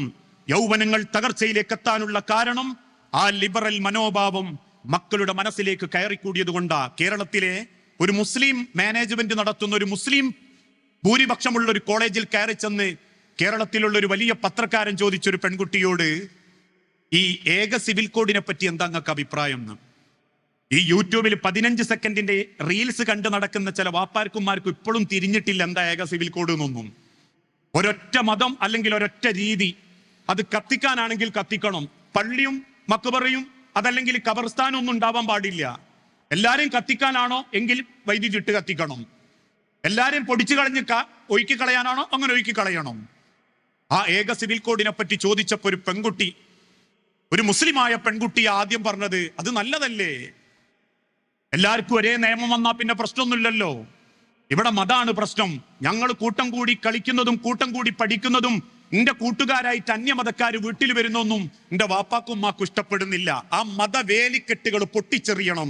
എന്നിട്ടൊരു ലിബറൽ മനോഭാവത്തിലേക്ക് പാറി നടക്കും. പറവകളൊന്നും വേളി കഴിക്കാറില്ലല്ലോ. കാണുന്ന പെടക്കോയിന്റെ പിന്നാലെ പൂവങ്കോയി ഓടുന്ന മാതിരി കുറെ ഓടിയിട്ടും രമിച്ചിട്ടും പിന്നെ അതുമ്മ സുഖം തീർന്നാ പിന്നെ കുത്തി ഞരമ്പുകളിൽ താത്തിയിട്ടും അതുമ്പലും സുഖം തീർന്നാ പിന്നെ ഒരു മരത്തുമ്പല് കെട്ടിത്തൂങ്ങിയിട്ടും തീർന്നോട്ടെ, മൈ ബോഡി മൈ ചോയ്സ് എന്ന ചിന്തയിലേക്ക് അവർ മക്കളെ കൊണ്ടുപോകാൻ തുടങ്ങി. അവിടെ അവർക്ക് ബോധ്യപ്പെടുത്തി കൊടുക്കുന്നിടത്ത് രക്ഷിതാക്കളും പരാജയപ്പെട്ടു. എന്ത്?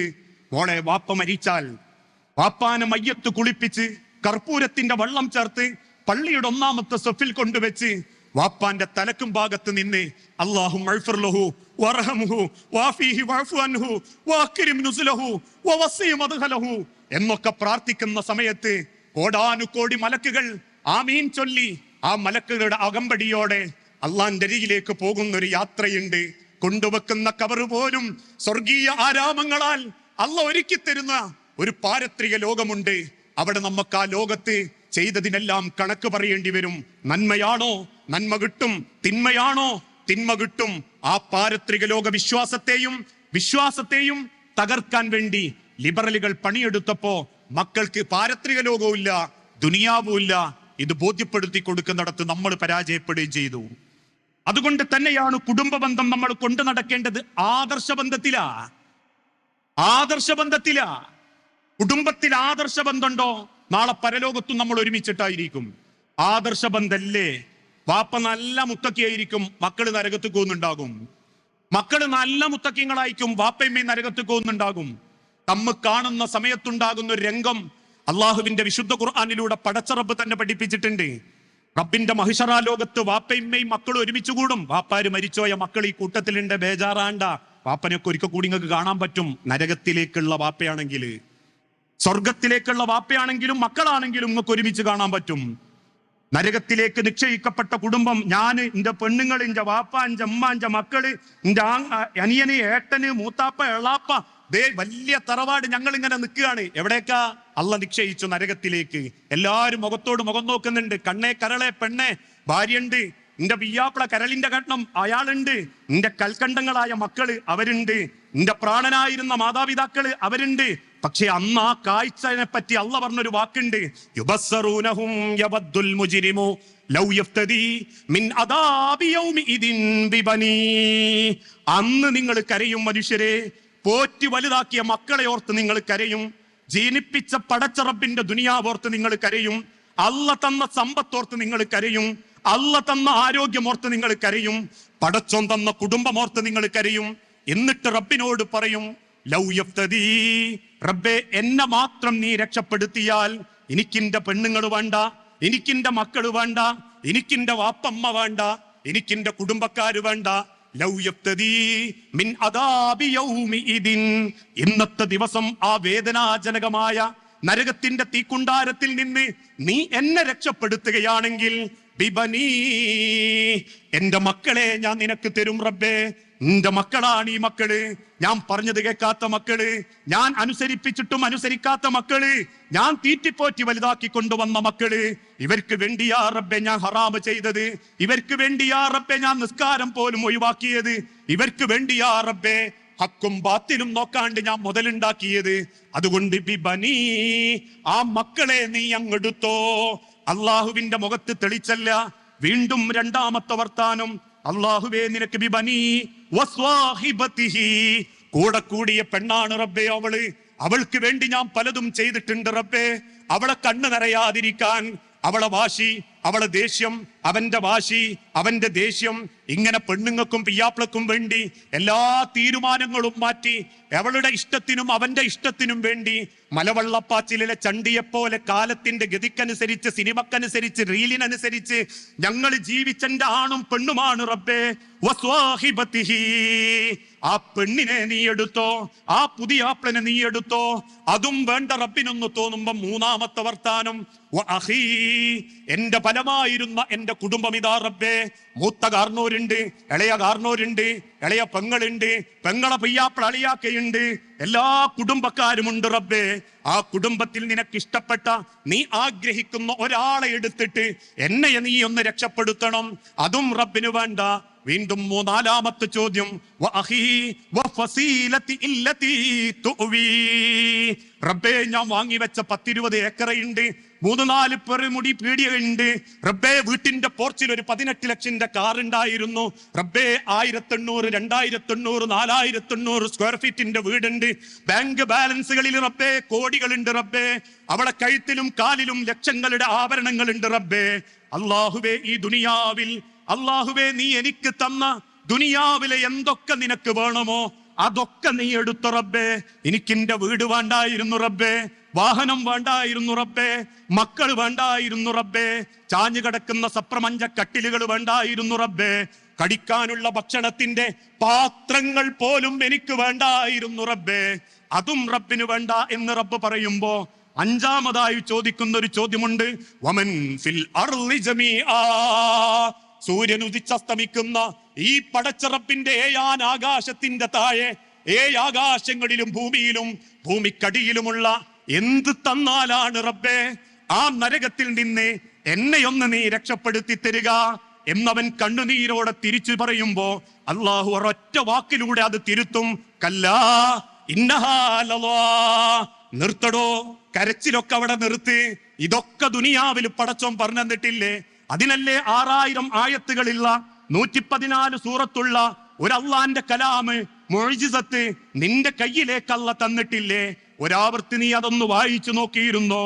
അതൊന്ന് പഠിച്ചു നോക്കിയിരുന്നോ? സൂറത്തുൽ അൻകബൂത്തിന് എന്തുകൊണ്ട് ചെലന്തിന്റെ പേര്? സൂറത്തുൻ നംലിന് എന്തിന്റെ ഉറുമ്പിന്റെ പേര്? സൂറത്തുൻ നഹ്ലിന് എന്തിന് തേനീച്ചന്റെ പേര്? സൂറത്തുൽ ഇഖ്ലാസിന് എന്തുകൊണ്ട് തൗഹീദിന്റെ പേര്?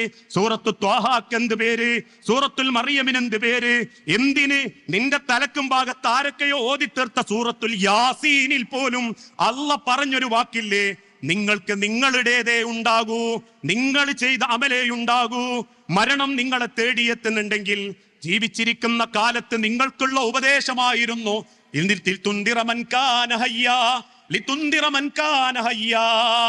അതൊന്നും കേട്ടിട്ട് നന്നാവാതെ ഇപ്പൊ വന്നിട്ട് കരയാണോ? ഇന്നഹാലല്ലാ, മിണ്ടരുത്. ഈ ഒരൊറ്റ വാർത്താനം പരലോകത്ത് കേട്ടാൽ പിന്നെ തലയും കുനിച്ചിട്ടൊരു നിർത്താ. വാപ്പക്കും മക്കൾക്കും പിന്നെ യാതൊരു ബന്ധം ഉണ്ടാവില്ല. മക്കള് കാരണം ചില വാപ്പയമ്മയും നരകത്തു പോവും, ചില വാപ്പയമ്മയും കാരണം മക്കളും നരകത്തു പോവും. 2 കൂട്ടരും പരീക്ഷണായിരുന്നു എന്ന് അവിടെ അറിയാ. അതുകൊണ്ടാ ഇന്നെല്ലാവരും പറയലുണ്ട്, നമ്മളെ കുടുംബമൊക്കെ നമ്മൾ പരിഗണിക്കൽ എങ്ങനെയാ? രക്തം നോക്കിയിട്ടാ. പക്ഷെ പടച്ചോൻ പരിഗണിക്കുക ദീന് നോക്കിയിട്ടാ. നൂഹ് നബി അലൈഹി സ്വലാത്തു വസ്സലാമിനോട് അള്ളാഹു പറഞ്ഞൊരു വാക്കില്ലേ, നൂഹേ നീ ഒരു കപ്പൽ നിർമ്മിക്കണം, എന്നിട്ട് നിന്റെ കുടുംബത്തെ നീ അതിൽ കയറ്റണം.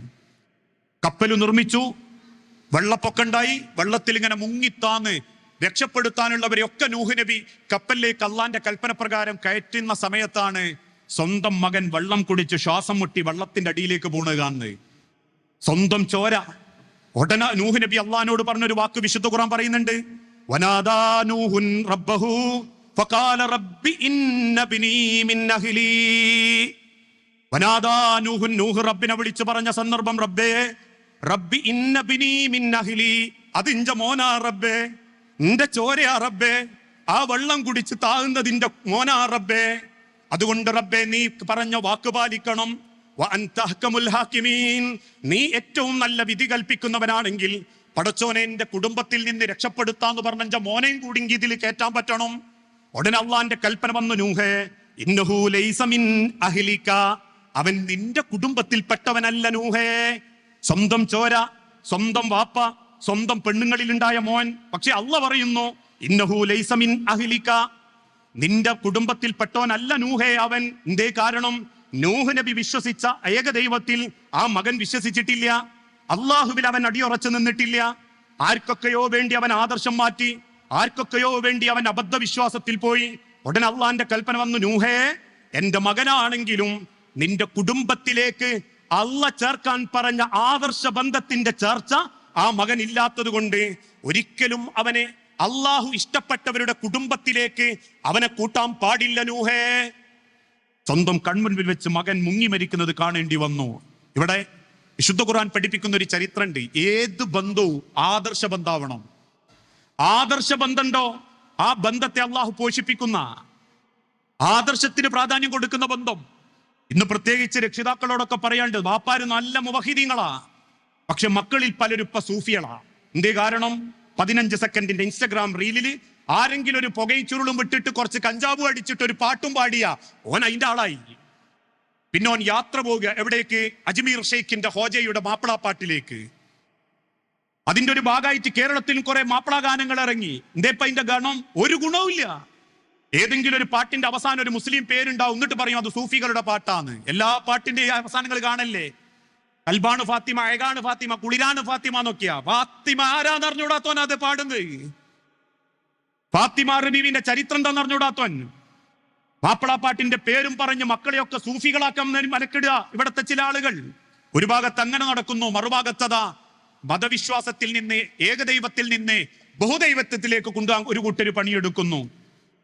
ആ പണിയെടുത്തതിന്റെ പരിണിത ഫലമാണ് ഇന്നും ഒരാൾക്ക് ആർജവത്തോടെ ഹൃദയത്തിന്റെ മേലെ കൈവച്ചിട്ട് പറയാൻ പറ്റണം, ഞാൻ വിശ്വസിക്കുന്നു. 41 വയസ്സ് എനിക്കുണ്ട്. ജനിച്ച അന്ന് മുതൽ മുജാഹിദ് പ്രസ്ഥാനത്തിന്റെ ആശയത്തിലും ആദർശത്തിലും നിൽക്കുന്നത്. ഇന്ന് വരെ ഒരു ജാറത്തിങ്കൽ ഞാൻ പോയിട്ടില്ല, ഒരു മക്ബറയിലേക്ക് കയറി പ്രാർത്ഥിച്ചിട്ടില്ല, അള്ളാഹു അല്ലാത്ത ഒരാളെ നേരെ സഹായം ഞാൻ ചോദിച്ചിട്ടില്ല, ഒരു മൗലൂദിന്റെ ഒരക്ഷരം ഞാൻ പാടിയിട്ടില്ല. പാടിയിട്ടുണ്ട്, അതിന്റെ നിരർത്ഥകത ബോധ്യപ്പെടുത്തി കൊടുക്കാം. പിന്നെ അതൊന്ന് 2 വരി പഠിച്ചു പാടിയതാ. ഒരു മൗലൂദിന്റെ സദസ്സിൽ ഞാൻ ഇരുന്നിട്ടില്ല, ഒരാണ്ടിന് ഞാൻ പോയിട്ടില്ല, ഒരു കത്തപ്പുര കെട്ടാൻ ഞാൻ പോയിട്ടില്ല. മരിച്ചൊരാളുടെ തലക്കും ഭാഗത്തു നിന്ന് ഒരു യാസീൻ പോട്ടെ ഒരായത്ത് ഞാൻ ഓതിയിട്ടില്ല. ഏതെങ്കിലും ഒരാളുടെ മയ്യത്ത് കൊണ്ടുപോകുമ്പോൾ ജാഥ പോലെ തക്ബീർ ഞാൻ വിളിച്ചിട്ടില്ല. കാരണം വഖാല ഇന്നനി മിനൽ മുസ്ലിമീൻ, എന്റെ ഹബീബാ നബി തങ്ങൾ പഠിപ്പിച്ചതില്ല. ഉണ്ടെന്ന് ആരെങ്കിലും സ്ഥാപിക്കാൻ പറ്റിയാൽ സ്വഹീഹായ രേഖപ്പെടുത്തലുകളിൽ അതുണ്ടെന്ന് പറയാൻ പറ്റണം. റസൂലുള്ളാന്റെ മയ്യത്ത് കൊണ്ടുപോകുമ്പോൾ തക്ബീർ വിളിച്ചതാരാ? സിദ്ദീഖുൽ അക്ബറോ, ഉമർ ഇബ്നുൽ ഖത്താബോ, ഖുലഫാഉർ റാഷിദീങ്ങളിൽപ്പെട്ടവരോ, ലക്ഷക്കണക്കിന് സഹാബത്തോ? അതിന്റെ തൊട്ടു മുൻപ് വഫാത്തായ മരണപ്പെട്ടു പോയ ഖദീജ ബീവിന്റെ മയ്യത്ത് കൊണ്ടുപോയി മറമാടുമ്പം അള്ളാന്റെ പ്രവാചകൻ എവിടെയാ കത്തപ്പുര കെട്ടിയത്? അള്ളാന്റെ റസൂൽ മദീനത്തെ പള്ളിന്റെ വലതുഭാഗത്തുള്ള ഇടതുഭാഗത്തുള്ള ബഖീഉൽ അർഖദിൽ എവിടെയാ കത്തപ്പുര കെട്ടിയത്? ഏത് മയ്യത്തിന്റെ, ഏത് സഹാബത്തിന്റെ മയ്യത്തിന്റെ തലക്കും ഭാഗത്തുന്ന റസൂലുള്ള യാസീൻ ഓതിയത്? ഇതൊന്നുമില്ലെങ്കിൽ ആ പ്രവാചകൻ പഠിപ്പിച്ച മതത്തിൽ ഞാൻ വിശ്വസിക്കുന്നുണ്ടെങ്കിൽ അതെനിക്കും അനുവദനീയമല്ല. അള്ളാന്റെ ഹബീബിനെക്കാളും വലിയ ഔലിയാക്കളൊന്നും ഭൂലോകത്ത് വന്നിട്ടില്ല.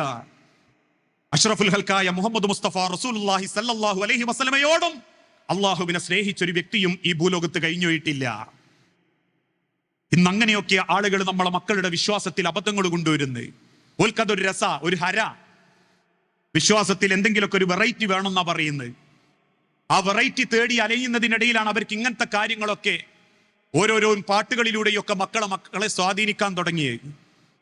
മുവഹിദീങ്ങളായ പല വാപ്പാന്റെ മക്കളും മുശ്രിക്കായി മാറിക്കൊണ്ടിരിക്കുകയാണ്. ഞാൻ മുശ്രിക്കാക്കി എന്ന് പറയണ്ടോ, ഓല് നമ്മളെ മുശ്രിക്കാക്കി അല്ല. ശിർക്കൻ പ്രവർത്തനത്തിലേക്ക് നീങ്ങിക്കൊണ്ടിരിക്കുകയാ. അബദ്ധങ്ങളാ, അപകടമായത്. നെഞ്ച് വിരിച്ചിട്ട് ഏത് പ്രസംഗിക്കാനും ഏത് മൈക്കിന്റെ മുൻപിലും ഏതൊരു മനുഷ്യന്റെ മുഖത്ത് നോക്കിയിട്ടും പറയാൻ പറ്റണം, അള്ളാഹു അല്ലാത്ത ഒരാളോടും പ്രാർത്ഥനയോ സഹായത്തേട്ടമോ ചെയ്യാൻ പാടില്ല. അതെന്റെ വിശ്വാസമാ. ആ വിശ്വാസത്തിലാണ് നമ്മൾ ആദർശബന്ധം കെട്ടിപ്പടുക്കേണ്ടത്. ഏത് ബന്ധങ്ങളും ഇപ്പൊ നിങ്ങൾ ആലോചിച്ച് നോക്കൂ, എല്ലാ ബന്ധങ്ങളും മനോഹരമാകുന്നത് എങ്ങനെയാ? ആ ബന്ധങ്ങൾക്ക് നമ്മളെല്ലാം ചെയ്തു കൊടുക്കുമ്പോഴല്ല, ആ ബന്ധങ്ങളെ കെട്ടിപ്പടുക്കേണ്ടത് സ്നേഹം കൊണ്ടും പരിഗണന കൊണ്ടും അതോടൊപ്പം മനസ്സിലാക്കിക്കൊണ്ടുമായിരിക്കണം. ഏത് ബന്ധങ്ങളെയും നമ്മൾ കെട്ടിപ്പടുക്കേണ്ടത്, ചരിത്രം പറയുന്നുണ്ട്, സ്നേഹം കൊണ്ട് കെട്ടിപ്പടുക്കേണ്ട കൊട്ടാരമാണ് കുടുംബം. കുടുംബത്തിലെ ഓരോ തൂണുകളെ പോലെയാണ് കുടുംബത്തിലെ ഓരോ വ്യക്തികളും. ഇന്നൊക്കെ ചിലർ പറയാറില്ലേ, ആർക്കും ഒന്നും കൊടുക്കണ്ട മനുഷ്യരെ, ആർക്കും ഒന്നും കൊടുക്കണ്ട, ഒരു നല്ല സ്വഭാവം കാണിച്ചാൽ മതി. ചിലരൊക്കെ പറയാറില്ലേ, ഒന്നും തരണ്ടായിരുന്നു പഠിച്ചോനെ, നല്ലൊരു സ്വഭാവം ഉണ്ടായാൽ മതിയായിരുന്നു എന്ന്. അതന്നെ ഏറ്റവും വലുത്. ആർക്കും നിങ്ങൾ കോടികൾ കൊടുക്കണ്ട, ലക്ഷങ്ങൾ കൊടുക്കണ്ട. ഒരു നല്ല സ്വഭാവത്തോടു കൂടി, ഒരു നല്ല പെരുമാറ്റത്തോടു കൂടി നിങ്ങളൊന്ന് പരിഗണിച്ചാൽ മതി. ഇന്നെല്ലാ കുടുംബങ്ങളെയും നയിക്കുന്നത് ഈഗോയാ, പൊങ്ങച്ച, അഹങ്കാര. എത്ര ആളുകളാ തമ്മിപ്പണങ്ങി ജീവിക്കുന്നു എന്നറിയോ? എന്തേ ഇപ്പൊ കാരണം? ഒരു കാരണവും ഉണ്ടാവൂല. കല്യാണപ്പരെ പോയപ്പോ ഞാൻ ഓളൊന്നും നോക്കി, ഓൾ ഇങ്ങനെ നോക്കിയില്ല, ഇതപ്പ പിണക്ക്. നിക്കാഹിന് എല്ലാരോടും പറഞ്ഞു, എന്നോട് പറഞ്ഞത് കഴിഞ്ഞ വെള്ളിയാഴ്ച ജുമുഅക്കേശ, ബാക്കി എല്ലായിടത്തിലും ഓൻ കഴിഞ്ഞ ആഴ്ച പോയി വിളിച്ചിട്ടുണ്ട്. മറന്നു ഏതാ മനുഷ്യ? അല്ലാണ്ട് എന്നെ വിട്ടതൊന്നും അല്ല. ഇനി വിട്ടതാണോ? ഓൻ അള്ളയും തമ്മിലായിക്കോട്ടെ, എന്നെ ക്ഷണിച്ചല്ലോ, ഞാൻ ക്ഷണം സ്വീകരിക്കണം. അല്ലാണ്ട് പുരയിലൊന്ന് പെണ്ണുങ്ങളോട് അറിയാ, അഹമ്മദ് വിളിച്ചിരുന്നു, എപ്പോഴും പള്ളിയിൽ നിന്ന് ഇറങ്ങിയതിനു ശേഷം, നിങ്ങൾ പോകണ്ടട്ടോ, നിങ്ങൾ ഐറ്റ ഉളുപ്പില്ലാണ്ട് പോകണ്ട, പറഞ്ഞു കൊടുക്കരുത് പിയാപ്പിളാരോട്. എന്താ പറയേണ്ടിയേ? നിങ്ങൾ പോണം. മറന്നു ഏതായിരിക്കും? നിങ്ങൾ പോണം. നിങ്ങൾ വാപ്പാന്റെ അടുത്ത് പോണം, നിങ്ങൾ ഉമ്മാന്റെ അടുത്ത് പോണം, നിങ്ങൾ പെങ്ങളുടെ അടുത്ത് പോണം, നിങ്ങൾ ആങ്ങളുടെ അടുത്ത് പോണം, നിങ്ങൾ അളിയാക്കന്റെ അടുത്ത് പോണം. കാരണം ഞാനും നിങ്ങളും ഒക്കെ ഒറ്റക്ക് കിടക്കുന്ന കബറിലെ ഒരു മനുഷ്യനും തിരിഞ്ഞു നോക്കാനുണ്ടാവില്ല മനുഷ്യരെ. ആപ്പന്റെയും എന്റെയും കബർ എവിടെയാന്ന് ചോദിച്ചാൽ പോലും അറിഞ്ഞൂടാത്ത മക്കളുണ്ട് കൂട്ടത്തില്. എവിടെയാ ഇപ്പൊ കബറുള്ളതെന്ന് ഉലമാക്കൾ പറഞ്ഞ ചരിത്രം വെച്ച് നോക്കുകയാണെങ്കിൽ എത്രത്തോളം സ്വഹീഹ് ഉണ്ടെന്നൊന്നും അറിയൂല. എന്നാലും ചില റിപ്പോർട്ടുകളിൽ അതിങ്ങനെ കാണാൻ പറ്റുന്നുണ്ട്.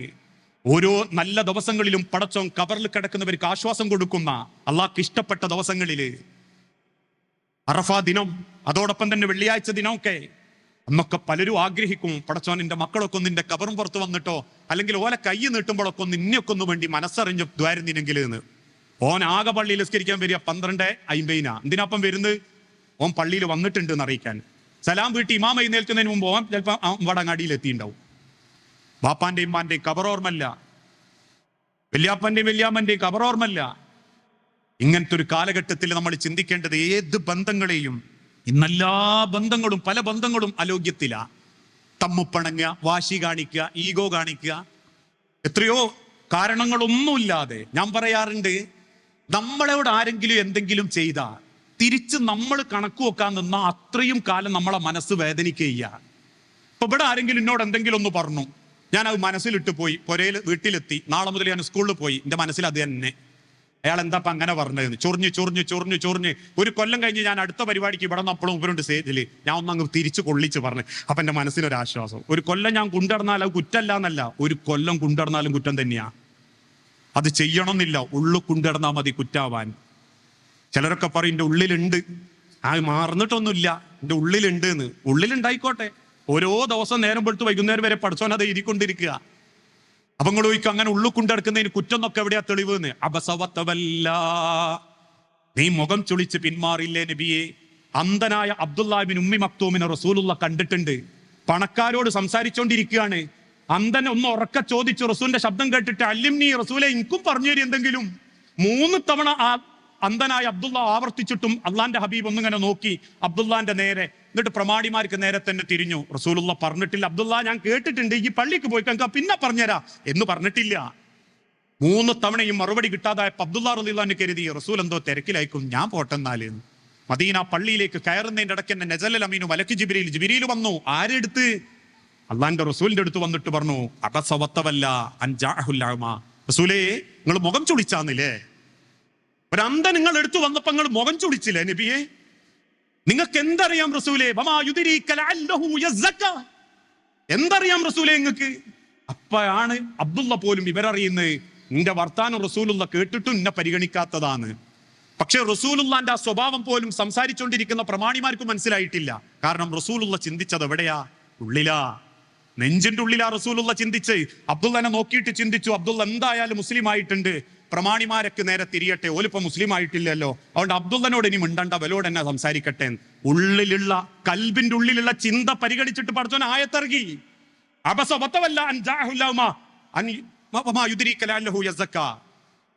നിങ്ങൾ ഉള്ളിൽ ആ തൂക്കി നോക്കിയ തൂക്കണ്ടല്ലോ, പൈസക്കാരോ അബ്ദുള്ള എന്നുള്ളേ, അത് ശരിയായില്ലട്ടോ നബിയെ, നിങ്ങൾക്ക് എന്തറിയോ റസൂലേ?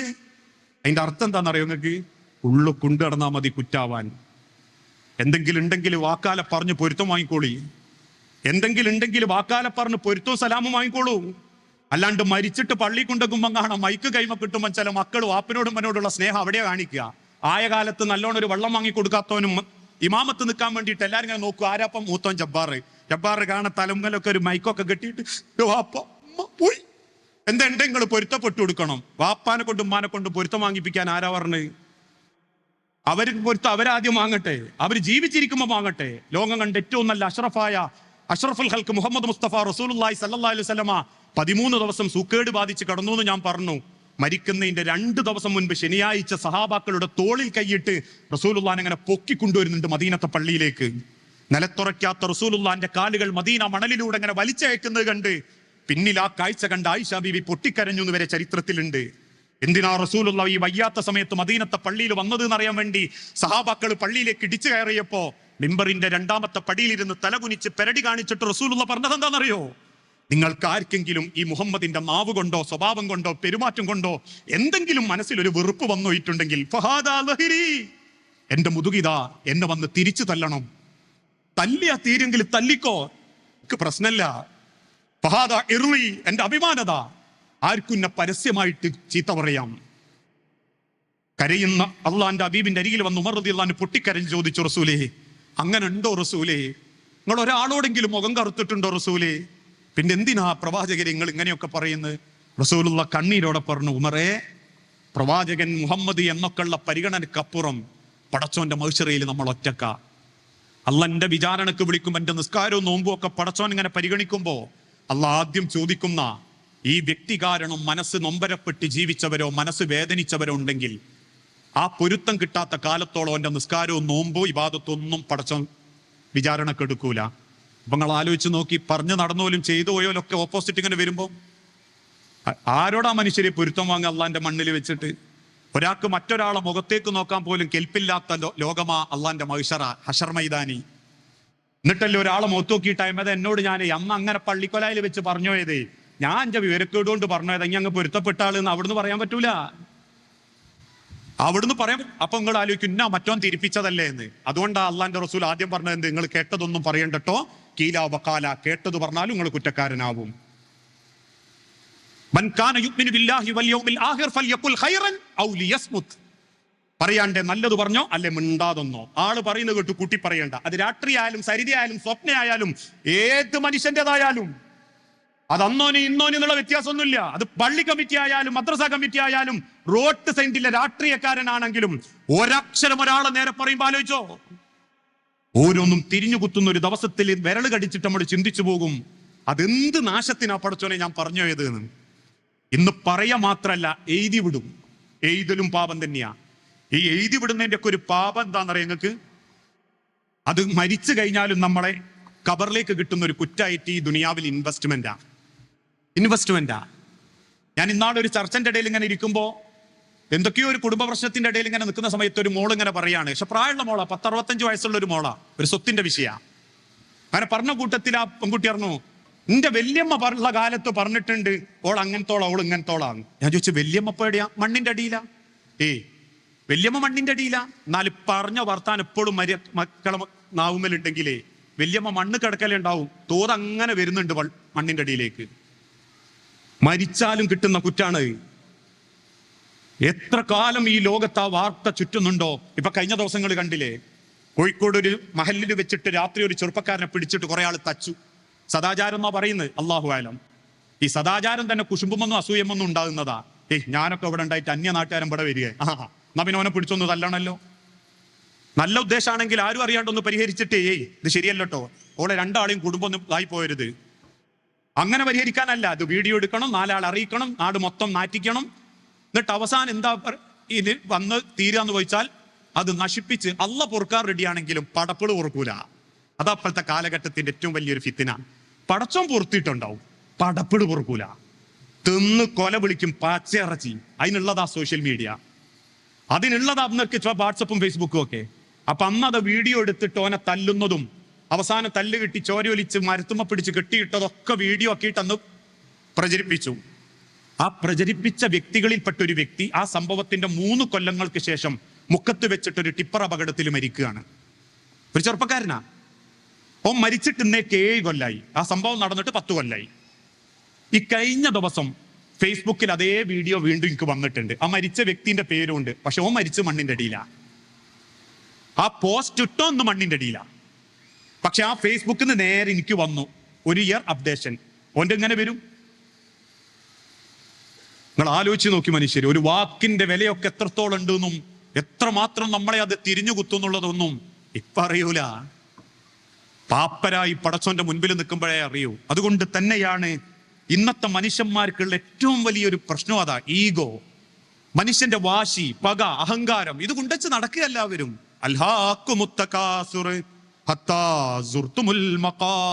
ഫുള്ള് പാരകളാ, ഫുള്ള് അസൂയക്കാരാ. ഇപ്പൊ ആർക്കും നമ്മൾ നന്നായാ മതി മറ്റുള്ളവൻ അസൂയ ഉണ്ടാവാൻ. ഞാൻ ഇപ്പൊ നാളെ രാവിലെ മുതൽ സുബീക്ക് ഇതുവരെ പോകാത്തവൻ ഒന്ന് സുബീക്ക് 4 ദിവസം അടുപ്പിച്ച് പോയി നോക്കേണ്ടി ആൾക്കാരെന്താ പറയാന്നറിയോ? എന്തോ ഉണ്ട് ട്ടോ. ഒരുത്തൻ നന്നാന്ന് താല്പര്യമല്ല, അപ്പോഴേക്ക് വേറുണ്ടാക്കി പറയും. ഇനി അഥവാ ഗൾഫ് പോയിട്ട് 4 കൊല്ലം നിന്ന് തിരിച്ചു വന്ന് ഉള്ള ആ ഒരു ചെറിയ കൂരൊന്ന് തട്ടിപ്പൊളിച്ചിട്ട് ഒരു ചെറിയൊരു 1000 സ്ക്വയർ ഫീറ്റിന്റെ കൂരക്ക് വേണ്ടിയിട്ട് തറടാൻ തുടങ്ങിയ നാട്ടിലുണ്ട് കുറെ കറക്കമ്പനി. എന്താ പറയാ? അറബീനെ മുക്കി പോകുന്നതാട്ടോ, അല്ലാണ്ട് ഇത്ര വട്ടൊന്നും ഓനാവൂല. ഒരു ബസ് കയറിയിട്ട് ഒരു പെണ്ണിനോട് മിണ്ടിയ അത് അവിഹിതം.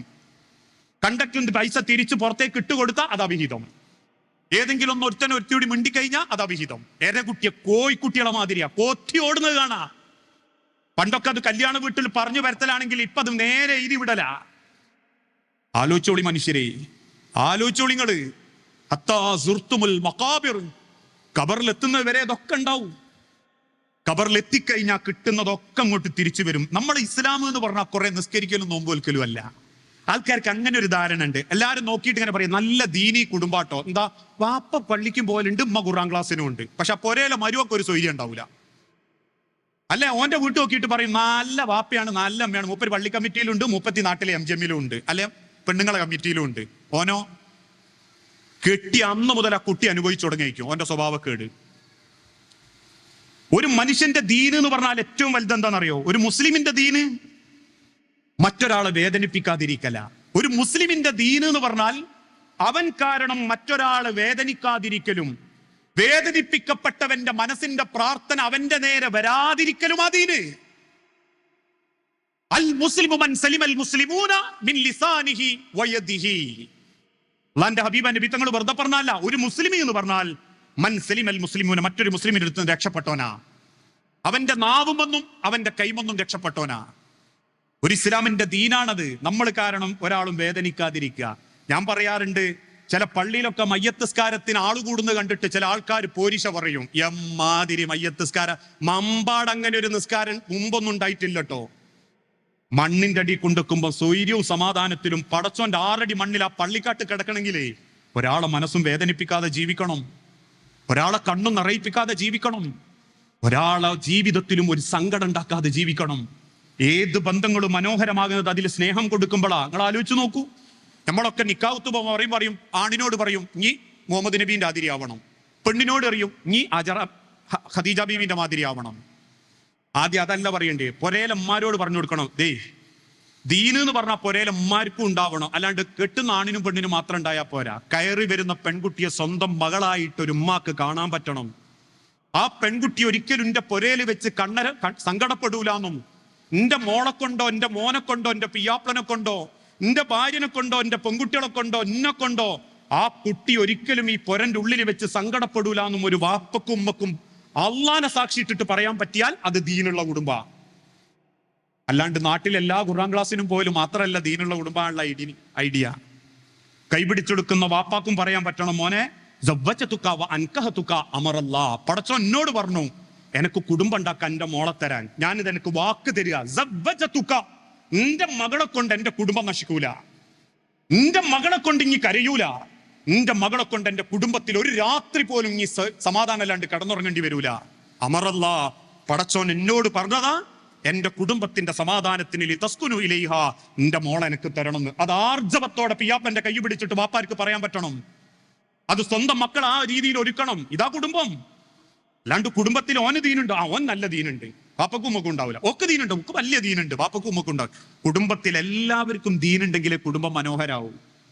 ഓരോരുത്തർക്കും പടച്ചോൻ ഏൽപ്പിച്ചു തന്ന എല്ലാ ബന്ധങ്ങളെയും മനോഹരാക്കുക. ഞാൻ പറയാറുണ്ട്, ബന്ധങ്ങളെയൊക്കെ ഒരു വലുപ്പറിയണമെങ്കിൽ 4 ദിവസം മെഡിക്കൽ കോളേജിൽ കിടക്കണം. 4 ദിവസം വേണ്ട. പരിശോധിച്ച പരിശോധനയെ തിരിഞ്ഞു, എന്ത് പെട്ടെന്ന് ഡയാലിസിസ് തുടങ്ങണം. കിട്ടിയത് മെഡിക്കൽ കോളേജിൽ പുലർച്ചെ 1:30-4 മണിന്റെ ഇടക്ക, അല്ലെ കിട്ടിയത് ആ സമയത്താ. ഒരു 3 മാസം മക്കളൊക്കെ എങ്ങനെങ്കിലുമൊക്കെ നട്ടപ്പാതിരിക്ക് എണീറ്റ് പോരും. പിന്നെ ചോദിക്കാൻ തുടങ്ങും, അല്ലേ അമ്മായിക്ക് ഒരു മോനില്ലായിരുന്നു, ആ ഓനെ കിട്ടിയേക്ക് ഒരു രാത്രി പോയ. ബന്ധങ്ങളുടെ വിലയറിയുന്നതേ പലതും നഷ്ടപ്പെടുമ്പോഴാ. അതുകൊണ്ട് ആലോചിക്കണം, ഏത് ബന്ധവും പടച്ചോൻ തന്നതാണെന്നും ആ ബന്ധങ്ങളെയൊക്കെ ഇനി ചിലർക്കൊരു ധാരണ ഉണ്ട്. നേരത്തെ പറഞ്ഞതുപോലെ ഈ ബന്ധങ്ങളൊക്കെ ഇവിടെ അങ്ങനെ പിണങ്ങി കുറെ നടന്ന് തമ്മിൽ വീറും വാശിയൊക്കെ കാണിച്ച് അതങ്ങനെ കേട്ടെ, ഈ വേറെന്തുണ്ടെങ്കിൽ പറയും, ഈ മരിച്ചാ പോലും മയ്യത്തോനെ കാണിക്കരുത്, ഇവിടെ തീർന്ന് ഇനി അങ്ങോട്ടുമില്ല എന്നൊക്കെ പറഞ്ഞാൽ അതൊരു വലിയ ജയാന്നാ. ഇത് മരിച്ചു കഴിഞ്ഞ് എങ്ങനെങ്കിലും പൊരുത്തപ്പെട്ടിട്ടോ? മദീന മിമ്പറിൽ നിന്ന് ഖുതുബ പറഞ്ഞിറങ്ങുന്ന റസൂലുള്ളാഹിനോട് സഹാബത്ത് ചോദിച്ചു, റസൂലേ, ഒരാൾക്ക് നോമ്പ് കടണ്ട്, ആ കുറ്റം കബറിൽ കിട്ടാണ്ടിരിക്കാൻ ആ വ്യക്തിക്ക് എന്ത് ചെയ്തു കൊടുക്കണം? ഹബീബായ നബി തങ്ങൾ തിരിച്ചു പറഞ്ഞു, നിങ്ങളൊരു സാധുവിനെ നോമ്പ് ഉറപ്പിക്കണം. ഒരാൾക്ക് നോമ്പ് ഉറക്കാനുള്ള വകുപ്പുണ്ടാക്കി കൊടുക്കണം, എങ്കിൽ അത് പരിഹരിക്കപ്പെടും. അത് ഫിദിയ. വേറൊരു സ്വഹാബി ചോദിച്ചു, റസൂലേ, എൻ്റെ അമ്മ നേർച്ച ചെയ്തു, പക്ഷെ നേർച്ച വീട്ടാൻ പറ്റിയില്ല, മരിച്ചുപോയി. അപ്പൊ ചെയ്ത നേർച്ച അത് വീട്ടിയിട്ടില്ലെങ്കിൽ കുറ്റാണല്ലോ, അതിന് പകരം ഫിദിയ എന്താ? ഹബീബായ നബി തങ്ങൾ പറഞ്ഞു, 10 സാധുക്കൾക്ക് ഭക്ഷണം കൊടുക്കണം, അല്ലെ 10 സാധുക്കൾക്ക് വസ്ത്രം കൊടുക്കണം, അല്ലെ 3 ദിവസം നോമ്പനുഷ്ഠിക്കണം, അല്ലെങ്കിൽ ഒരടിമയെ മോചിപ്പിക്കണം. ഇത് കേട്ടപ്പോ മറ്റൊരു സ്വഹാബി ചോദിച്ചു, റസൂലേ, ഒരാൾ കുടുംബത്തിൽ പിണങ്ങി മരിച്ചുപോയി, അയാൾ അങ്ങോട്ട് പിണങ്ങി അല്ലെങ്കിൽ അയാളോട് ഇങ്ങോട്ട് പിണങ്ങി പൊരുത്തൊന്നും വാങ്ങാണ്ട് മരിച്ചുപോയി. വാശിയും പകയും മനസ്സിൽ വെച്ചിട്ട് അയാൾ നന്നാവാതെ മരിച്ചു. ആ മരിച്ച വ്യക്തിക്ക് കബറിലേക്ക് ആ ശിക്ഷ ബാധിക്കാതിരിക്കാൻ, അയാൾ ചെയ്ത അമല് അയാൾക്ക് തന്നെ കിട്ടാൻ, അയാളെ നിസ്കാരവും നോമ്പോ ഒക്കെ അയാൾക്ക് തന്നെ ഉപകാരപ്പെടാൻ, ആ കുറ്റം പരിഹരിക്കപ്പെടാൻ എന്ത് ചെയ്തു കൊടുക്കണം റസൂലേ? അള്ളാന്റെ ഹബീബ നബി തങ്ങൾ എന്താ പറഞ്ഞേ? നിങ്ങൾ മയ്യത്ത് സ്കരിക്കുമ്പോൾ വാപ്പാക്ക് വേണ്ടി കാടടക്കി ഒരു പൊരുത്തങ്ങ് വാങ്ങിക്കോളിന്നാ? അല്ലെ വാപ്പാന്റെ പേരിൽ നിങ്ങൾ ഒരു പള്ളി ഉണ്ടാക്കി കൊടുത്തോളൂന്നാ? അല്ലെ ഉമ്മാന്റെ പേരിൽ നിങ്ങൾ ഒരു 100 ഹജ്ജ് ചെയ്തോളൂന്നാ? അല്ലെ നിങ്ങൾ പള്ളിക്ക് ഒരു 100 ആക്ക് സിമന്റ് കൊടുക്കണമെന്നാ? യത്തീംഖാനക്ക് നിങ്ങൾ ഒരു കൊല്ലം ഭക്ഷണം കൊടുക്കണമെന്നാ? അല്ല. ലാ യമീന ഫീ ഖതീഅത്തു റഹ്മിൻ, കുടുംബ ബന്ധം മുറിച്ചവർക്ക് ഒരു ഫിദിയയില്ല, ഒരു ഫിദിയയില്ല. എന്ത് ചെയ്തു കൊടുത്താലും ജീവിച്ചിരിക്കുന്ന കാലത്ത് അത് പൊരുത്തപ്പെടാണ്ടാ മരിച്ചതെങ്കിൽ അത് കിട്ടൂല. അതുകൊണ്ടാ പ്രിയപ്പെട്ടവരെ, നിസ്കാരവും നോമ്പൊക്കെ എല്ലാവർക്കും ക്ലിയറാ. പക്ഷെ സലാം വിട്ട് എഴുന്നേറ്റ് പോകുമ്പോൾ ഓനെ നോക്കൂല, ഓനെയും നോക്കൂല. ഓലാപ്പ 1ാമത്തെ സഫിൽ 1ാമത്തെ റക്അത്തിൽ നിന്ന് എഴുന്നേറ്റ് പോകുന്നതെങ്കിൽ ആരെ കാണിക്കാനായി ഈ അഭിനയൊക്കെ? എന്തിനാ ഈ വേഷം കെട്ടലൊക്കെ? മനസ്സ് തുറന്നങ്ങ് പൊരുത്തപ്പെട്ടേക്കണം. നമ്മളെ വേദനിപ്പിച്ചവൻ, നമ്മളെ സങ്കടപ്പെടുത്തിയവൻ, നമ്മളെ കുറ്റപ്പെടുത്തിയവൻ, പച്ചക്ക് നമ്മളെ പറ്റി ഇല്ലാത്തത് പറഞ്ഞു നടന്നവൻ, എന്നാലും അമല്ലാഹു ബി ഗാഫിലിൻ, ഞാൻ അള്ളാനെ ഏൽപ്പിച്ചു, അള്ള കണക്ക് വെക്കുന്ന മാതിരി എനിക്ക് നോക്കാനാവൂല, പടച്ചോൻ കൊടുത്തോട്ടെ, ഞാൻ വിട്ടുകൊടുത്തു, ഞാൻ സബൂറാക്കി. അതുകൊണ്ടാണല്ലോ കറുത്തവളുടെ മകനെ എന്ന് ബിലാലിനെ അമ്മാർ റളിയല്ലാഹു അൻഹു വിളിച്ചു, അബൂദർ റളിയല്ലാഹു അൻഹു വിളിച്ചു. അബൂദർ റളിയല്ലാഹു അൻഹുവിനെ അബദ്ധത്തിൽ വിളിച്ചു ഏതാ? ബിലാൽ റളിയല്ലാഹു അൻഹുവിനെ മുഖത്ത് നോക്കിയിട്ടെങ്കിൽ കറുത്തവളുടെ മകനെ എന്ന് പറഞ്ഞു പോയപ്പോഴേക്കും അബൂദറിന് തെറ്റ് ബോധ്യപ്പെട്ടു. അദ്ദേഹം കരയാൻ തുടങ്ങി. ബിലാൽ റളിയല്ലാഹു അൻഹുവിന്റെ അരികിൽ വന്ന് പറഞ്ഞു, ബിലാൽ, താങ്കൾ ഇന്നെ തിരിച്ചു വിളിച്ചോ? എന്റെ വാപ്പാനെ വിളിച്ചോ? ബിലാൽ റളിയല്ലാഹു അൻഹു, ഞാൻ വിളിക്കൂല. റസൂലുള്ളാഹിന്റെ അരികിലേക്ക് കണ്ണീരോട് ഓടിച്ചെന്നിട്ട് അബൂദർ റളിയല്ലാഹു അൻഹു പറഞ്ഞു, റസൂലേ, ഞാൻ എന്റെ കവിള് മണലിങ്ങനെ ചെരിച്ചു കിടക്ക. അബൂദർ കവിളിങ്ങനെ ചെരിച്ചു കിടക്കുമ്പോ ബിലാലിന്റെ കാലുകൊണ്ട് അബൂദറിന്റെ കവിളത്ത് ചവിട്ടി താഴ്ത്താൻ പറയണം. റസൂലുള്ളാഹി പറഞ്ഞു, ഇല്ല അബൂദറേ, താങ്കൾ അള്ളാഹുവിനോട് പ്രാർത്ഥിക്കുക. ബിലാൽ റളിയല്ലാഹു അൻഹു പറഞ്ഞു, ഇല്ല റസൂലേ, എനിക്ക് അബൂദറിനോട് ഒന്നുമില്ല. അത്രക്കായിരുന്നു അവര് ജീവിച്ചത്. അതുകൊണ്ട് തന്നെ ആ ബന്ധങ്ങളിൽ ഇന്ന് ഏറ്റവും മനോഹരമായ ഒരു ബന്ധമാണ് നമ്മളൊക്കെ പറയുന്ന മാതാപിതാക്കളും നമ്മളും തമ്മിലുള്ള ബന്ധം. ഒരു കാലത്ത് നമ്മൾ കാണാൻ കാത്തിരുന്ന മുഖങ്ങളായിരുന്നു നമ്മളെ മാതാപിതാക്കള്, അല്ലേ? ഏതൊരു കല്യാണ വീട്ടിൽ പോയാലും എവിടെ സ്കൂൾ വിട്ടു വന്നാലും ഉമ്മാന്റെ മുഖം കണ്ടിട്ടില്ലെങ്കിൽ, വാപ്പനെ രാത്രി കണ്ടിട്ടില്ലെങ്കിൽ വല്ലാത്തൊരു പെടച്ചിലായിരുന്നു നെഞ്ചിന്റെ ഉള്ളില്. അതുകൊണ്ട് തന്നെ ആ പല ഉമ്മാന്റെ മാറും വാപ്പാന്റെ തോളും നമ്മുടെ കൊട്ടാരായിരുന്നു. എത്രയോ കിടന്നിട്ടുണ്ട്, എത്രയോ കുടിച്ചിട്ടുണ്ട്, എത്രയോ ഇരുന്ന് മൂത്രയിച്ചിട്ടുണ്ട്, എത്രയോ തവണ നമ്മൾ ആ കവിളുകളിലേക്ക് ഉമ്മ കൊടുത്തിട്ടുണ്ട്. ഒരു പക്ഷേ ആ ആളുകളെ വേദനിപ്പിച്ചിട്ടുണ്ട്. അറിവില്ലാത്ത പ്രായത്തിൽ വേദനിപ്പിച്ച വേദനകളിൽ പലതും അവർ ക്ഷമിച്ചിട്ടുണ്ട്, അവർ സുബൂറാക്കിയിട്ടുണ്ട്. എന്തൊക്കെ സങ്കടങ്ങൾ സഹിക്കേണ്ടി വന്നിട്ടുണ്ടെങ്കിലും മക്കൾക്കൊരു ക്ഷീണവും വരുത്താതെ അവർ പോറ്റിക്കൊണ്ടോന്ന് വന്നിട്ടുണ്ട് എന്നുള്ളതിന്റെ ഏറ്റവും വലിയ തെളിവെന്താ? നമ്മൾ തന്നെ അവരൊരു കുറവും വരുത്തിയിട്ടില്ല എന്നുള്ളതേ ആരെയും മുഖത്ത് നോക്കി പറയണ്ട. ഒന്ന് കണ്ണാടിന്റെ മുമ്പ് ചെന്നിട്ട് പറഞ്ഞാൽ മതി, എന്റെ വാപ്പയും എനിക്ക് ഒരു കുറവും തന്നിട്ടില്ല എന്ന്. ആരോഗ്യം കൊണ്ടും സമ്പത്ത് കൊണ്ടും ഭക്ഷണം കൊണ്ടും അവരൊരു പോരാളികളായിരുന്നു. നമ്മളുടെ ചെറുപ്പ കാലഘട്ടത്തിൽ കാത്തിരുന്നിട്ടുണ്ട് ഉമ്മാനെ ഒന്ന് കാണാൻ.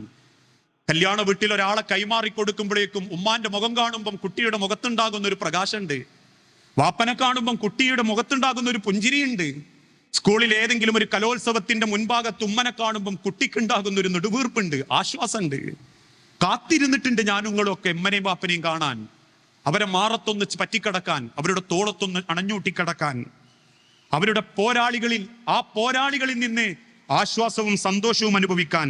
അല്ലേ, നമ്മളൊക്കെ പറയാറുണ്ട് പോക്കറ്റ് നിറയെ പൈസ ഉണ്ടെങ്കിലും അതുകൊണ്ട് സ്വന്തം സ്വപ്നം കാണാത്ത ഒരൊറ്റ മനുഷ്യനെ ഈ ലോകത്തുള്ളൂ. ആണുങ്ങള്, വാപ്പാര് നിറച്ചും പൈസ ഉണ്ട്. ഞാൻ പറയാറുണ്ട് ചില വാപ്പാരൊക്കെ പോക്കറ്റിൽ ഇങ്ങനെ കാണാം, നിറച്ചും പൈസ ഉണ്ടാകും, പക്ഷെ അയാൾ അതുകൊണ്ട് സ്വപ്നം കണ്ടിട്ടുണ്ടാവില്ല. കാരണം ആ പൈസ കൊണ്ട് അയാൾ സ്വപ്നം കണ്ടത് മക്കൾക്കും കുടുംബത്തിനുമാണ്, മരങ്ങൾക്കും കൂടി വേണ്ടിയിട്ടാ. ഒരാളൊരിക്കലും അവന്റെ ആവശ്യത്തിന് വേണ്ടി സ്വയം സ്വപ്നം കണ്ടിട്ടില്ല. ഇന്ന് പിന്നെ ലിബറലിസം തലക്ക് പിടിച്ച മക്കളൊക്കെ കുടുംബത്തിൽ പെണ്ണുങ്ങളെക്കാളും കൂട്ടുകാർക്ക് പ്രാധാന്യം കൊടുത്ത് ആകെ കിട്ടുന്ന 10 ദിവസവും യാത്ര ചെയ്ത് നശിപ്പിക്കുക. അതല്ല, ഇതൊന്നുമില്ലാത്തൊരു കാലഘട്ടത്തിൽ അങ്ങേയറ്റം നമ്മളെ സ്നേഹിച്ച മാതാപിതാക്കള്. ഈ അടുത്ത ദിവസം എനിക്ക് വല്ലാതെ മനസ്സിന് വേദനിപ്പിക്കുന്ന ഒരു അനുഭവം, ഒരു കാഴ്ച ഞാൻ കാണുകയുണ്ടായി. ഒരു ഉമ്മാക്ക് പെൻഷൻ കിട്ടും സർക്കാരിന്റെ. ആ പെൻഷന് കഴിഞ്ഞ 12 കൊല്ലത്തിലധികമായിട്ട് ആ ഉമ്മ അവനെന്നെയാ കൊടുക്കുന്നത്. അമ്മ കൊടുക്കുന്നത്. 2 പെൺകുട്ടികളും ഒരു മോനുമാണുള്ളത്. അവസാനം അമ്മ മരിച്ചു എന്ന് കേട്ടു. ഉമ്മ മരിച്ചത് എങ്ങനെയാന്ന് വെച്ചപ്പോ പറഞ്ഞു ശ്വാസം മുട്ടി മരിച്ചതാ. ശ്വാസം മുട്ടി മരിക്കാനുള്ള കാരണം ആ ഉമ്മാക്ക് ശ്വാസം മുട്ടലിന്റെ അസുഖമുണ്ട്, കാണിക്കണം എന്നൊക്കെ പല തവണ ഉമ്മ പറഞ്ഞിട്ടുണ്ട്. ഇനിയൊന്നും എന്നെ കൊണ്ടുപോകടോ, എനിക്ക് ശ്വാസം എടുക്കാനാവുന്നില്ല എന്നൊക്കെ. പക്ഷേ ഓൻ കാത്തുന്നു. എന്തിന്? താത്താര് മൂത്തോള് തരട്ടെ പൈസ, ഇത് ഞാൻ തന്നെയല്ലേ കൊണ്ടടക്കുന്നത്.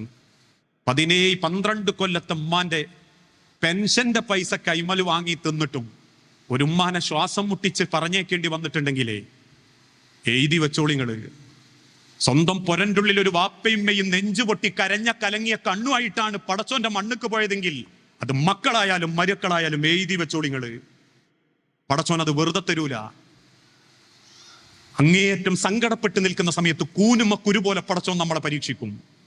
ഇപ്പൊ പരീക്ഷിച്ചാൽ ചിലപ്പോൾ നമുക്ക് പിടിച്ചിക്കാൻ പറ്റും, മുതലുണ്ട്, പൈസയുണ്ട്, ആരോഗ്യമുണ്ട്, എല്ലാം ഉണ്ട്. ഇതൊന്നുമില്ലാത്തൊരു കാലം പടച്ചോൻ നമ്മളെ വിടൂല. അത് അള്ള പറഞ്ഞൊരു വാക്കാ. ആരാന്റെ പൈസ ഒക്കെ കട്ടെടുത്തിട്ട് അവനാന്റെ ഇങ്ങനെ വീർത്ത് മുതലുണ്ടാക്കുമ്പോൾ ആൾക്കാരെന്താ വിചാരിക്കുക? ഓൻ കള്ളത്തരം തന്നെ കാണിച്ചിട്ടും കുറേ അതുണ്ടാകുന്നതാണ്. ആൾക്കാർക്ക് അതാ സങ്കടം. ഏടാ പടച്ചോൻ ഇങ്ങനെയൊക്കെ ആൾക്കാരെ പറ്റിച്ചുണ്ടാക്കിയിട്ട് ഓൻ വലുതാകുന്നത് കണ്ടോ? പടച്ചോനെ പേടിച്ചിട്ട് ഒരു സാധു കച്ചവടം തുടങ്ങി ഓൻ പൊളിഞ്ഞു പോവുകയും ചെയ്ത്. മറ്റവനതാ വളരുന്ന അള്ള ഉണ്ട് എന്നൊക്കെ പറയുന്നത് വെറുതെയാ. കാരണം ഉണ്ടെങ്കിൽ അടച്ചൊപ്പം കൊടുക്കേണ്ടവന് ശിക്ഷ ഇല്ല. വീർത്ത് ഓനൊരു നഷ്ടത്തിന്റെ തുടക്കം അള്ള തുടങ്ങുമ്പോ ഓന്റെ മുതല് ഹക്കായതൂടി പടച്ചോൻ അങ്ങ് കൊണ്ടുപോയിക്കാളും. ഓൻ 10 കോടി കട്ടു, അതിൽ 1 കോടി ഓൻ്റെതാ, ഹലാലായ നിലക്കുള്ളതാ. പടച്ചോൻ തുടങ്ങി വെച്ച് കഴിഞ്ഞാൽ അള്ള 9 അല്ല കൊണ്ടുപോവുക, 10 കൂടി പടച്ചോൻ കൊണ്ടുപോയിക്കാളും. എന്നാ ചെയ്തതിന് അപ്പം തന്നെ പടച്ചോൻ 1 കോടി 2 കോടിയിട്ട് കൊണ്ടുപോയിനെങ്കിലോ ഓൻ പറയും ഇതിപ്പൊ പിടിച്ചിക്കാനുള്ളതേ ഉള്ളൂ എന്ന്. ഒന്നുമില്ലാത്തൊരു സമയത്ത് എല്ലാം കൂടി പടച്ചോൻ നശിപ്പിച്ചാളും. ആരോഗ്യമില്ലാത്ത സമയത്ത് പടച്ചോൻ ഇരട്ടി വേദന തരും. ആ വേദനയിലും നീറലിലും നെഞ്ചുപൊട്ടി ജീവിക്കുന്ന മക്കളെ കാണുന്നങ്ങള് പലരും കണ്ണാടിയുടെ മുൻപിലൊന്ന് മനസ്സോട് ചോദിച്ചാൽ മതി, എന്റെ വാപ്പയമ്മേ എന്നെപ്പറ്റി തൃപ്തനായിട്ടാണോ മരിച്ചതെന്ന്. അത് മക്കളായാലും മരുക്കളായാലും അള്ള ദുനിയാവിൽ വേഗം നോക്കുന്ന പറഞ്ഞൊരു കണക്ക് അതേ ഉള്ളൂ. കൂക്കല്ലുമ്മഹാത്ത്. അതുകൊണ്ട് ആ കവി റഫീഖ് അഹമ്മദ് പാടിയൊരു പാട്ടുണ്ട്, തൊട്ടിലാട്ടുന്ന കൈകൾ തൊട്ട കാലം മറന്നു ഞാൻ, പൊട്ടിയ വയറിന്റെ വേദന കേട്ട കാലം മറന്നു ഞാൻ. ഇന്ന് വയറ് വിശന്നൊരു കാലൊന്നും ആർക്കും ഉണ്ടാവില്ല. ഞാൻ പറയാറുണ്ട്, പണ്ടൊക്കെ കിട്ടാനില്ലെങ്കിൽ എന്താ ചെയ്യലെന്ന് ചോദിച്ചാൽ പൊരന്റെ സൈഡിൽ പോയിട്ട് വാഴക്ക ചക്കയാണെങ്കിൽ എങ്ങനെങ്കിലുമൊക്കെ തള്ളിക്കിടന്ന് എള്ള വളഞ്ഞൊക്കെ കൈമ ചുറ്റിയിട്ട് അത് പുഴുങ്ങും. ഇന്നത് വേണ്ട. ഇന്നോൻ ഓൺലൈനിൽ ഇങ്ങനെ നോക്കിക്ക് എന്തിന് ഫുഡ് ഓർഡർ ചെയ്യാൻ. ഒന്ന് ഓർഡർ ചെയ്താൽ 2 എണ്ണം കിട്ടും. ആ സമയം കാത്തുക്കുവായി. എന്നിട്ട് അതിൻ്റെതായ ഭക്ഷണങ്ങളൊക്കെ വാരി വലിച്ച് തിന്നുക, അതിൻ്റെതായ രീതിയിൽ മുന്നോട്ട് പോവുക. തൊട്ടിലാട്ടിയ കൈകൾ തൊട്ട കാലം മറന്നു ഞാൻ. എത്രയോ തൊട്ടിലാട്ടി. ഹസ്ബി റബ്ബി സല്ലല്ലാഹ് മാ ഫീ ഖൽബി ഖൈറുല്ലാഹ്. ഇത് കേൾക്കാത്തവരൊന്നും ഈ കൂട്ടത്തിൽ ഉണ്ടാവൂല. ഇപ്പോഴല്ലേ ആധുനിക പാട്ടൊക്കെ. അത് കേട്ടുറങ്ങിയ മക്കൾക്ക് ആ തൊട്ടിലാട്ടിയ കൈകൾ തൊട്ട കാലം മറന്നു. ഉമ്മാന്റെ കൈയൊന്ന് പിടിച്ചു നോക്കിയിട്ട് എത്ര ദിവസമായി? വാപ്പാന്റെ കൈയൊന്നും ഇങ്ങനെ പിടിച്ചു നോക്കിയിട്ട് എത്ര ദിവസമായി? ഒന്ന് അണച്ചൂട്ടി പിടിച്ചിട്ട് എത്ര ദിവസമായി? ഒന്ന് മടി തലവെച്ച് കിടന്നിട്ട് എത്ര ദിവസമായി? നാളമ്മ വീട്ടിന്റെ മുൻപിൽ ഒരു മയ്യത്തായിട്ട് കിടക്കുമ്പോ മനസ്സമാധാനത്തോടെ പുഞ്ചിരിച്ചുകൊണ്ട് പറയാൻ പറ്റണം, എന്റെ ഒരു പൈതലിനെ പോലെ ഞാൻ നോക്കിയിട്ടുണ്ട് റബ്ബേ. എന്നെ നോക്കിയതിൻ്റെക്കാൾ അപ്പുറം ലേ റബ്ബിർഹംഹുമാ കമാ റബ്ബയാനി സഗീറാ. ചെറുപ്പകാലത്തിൽ എന്നെ നോക്കിയതുപോലെ അവരെ നോക്കാനുള്ള കഴിവ് തരണേ പടച്ചോനേന്നാ കാരുണ്യം കാണിക്കണം. എന്തുകൊണ്ടാണെന്നറിയോ? ചെറുപ്പകാലത്തിൽ അപ്പിട്ട് മടിയില്, മൂത്രമൊഴിച്ചത് മടിയില്, വായിന്നൊലിച്ചത് മടിയില്, ചുണ്ടുമ്മല്, ഒന്ന് മാറ്റുമ്പോഴേക്ക് അടുത്ത ഒഴിച്ചു. അതേ അവസ്ഥയിലേക്ക് വാർദ്ധക്യത്തിലെത്തും. മൂത്രമൊഴിച്ചു പോകുന്ന തുണിയില്, അപ്പിട്ട് പോകുന്ന കിടക്കയില്, വായ്മക്കൂടെ ഒലിക്കുന്നത് മുഖത്ത് നിറയും. അന്ന് കഴിക്കുന്ന ഭക്ഷണം മക്കളുടെ ചുണ്ടുമ്പലും ഇവിടെ ഒക്കെ ഉണ്ടാകും. അതേപോലെ അവരും ആവും. റബ്ബിർഹംഹുമാ കമാ റബ്ബയാനി സഗീറാ. ചെറുപ്പത്തിലും തണല് വേണം, വാർദ്ധക്യത്തിലും തണല് വേണം. എന്ന് ഞാൻ പറയുന്നൊരു വാക്കുണ്ട്. ഒരു വാപ്പരും മകളെ കൈപിടിച്ചേൽപ്പിച്ചു കൊടുക്കുന്ന എന്തിനാണെന്നറിയാവോ? അമ്മോളങ്ങി നോക്കുന്നുള്ള പ്രതീക്ഷയില്ല. പക്ഷെ ആ കൈപിടിച്ചേൽപ്പിച്ച വാപ്പാനെ കാണണമെങ്കിൽ മക്കള് പിയാപ്പളന്റെ മുൻപിൽ ക്യൂ നിൽക്കേണ്ട ഒരു അവസ്ഥ വന്നിട്ടുണ്ടെങ്കിലേ ഒരു നല്ല ഭർത്താവിന്റെ ലക്ഷണമൊന്നും അല്ലത്. എന്റെ വാപ്പയിമ്മേന്റെ മാതിരി തന്നെ എനക്കൊരു വാപ്പയിമ്മയുണ്ട്.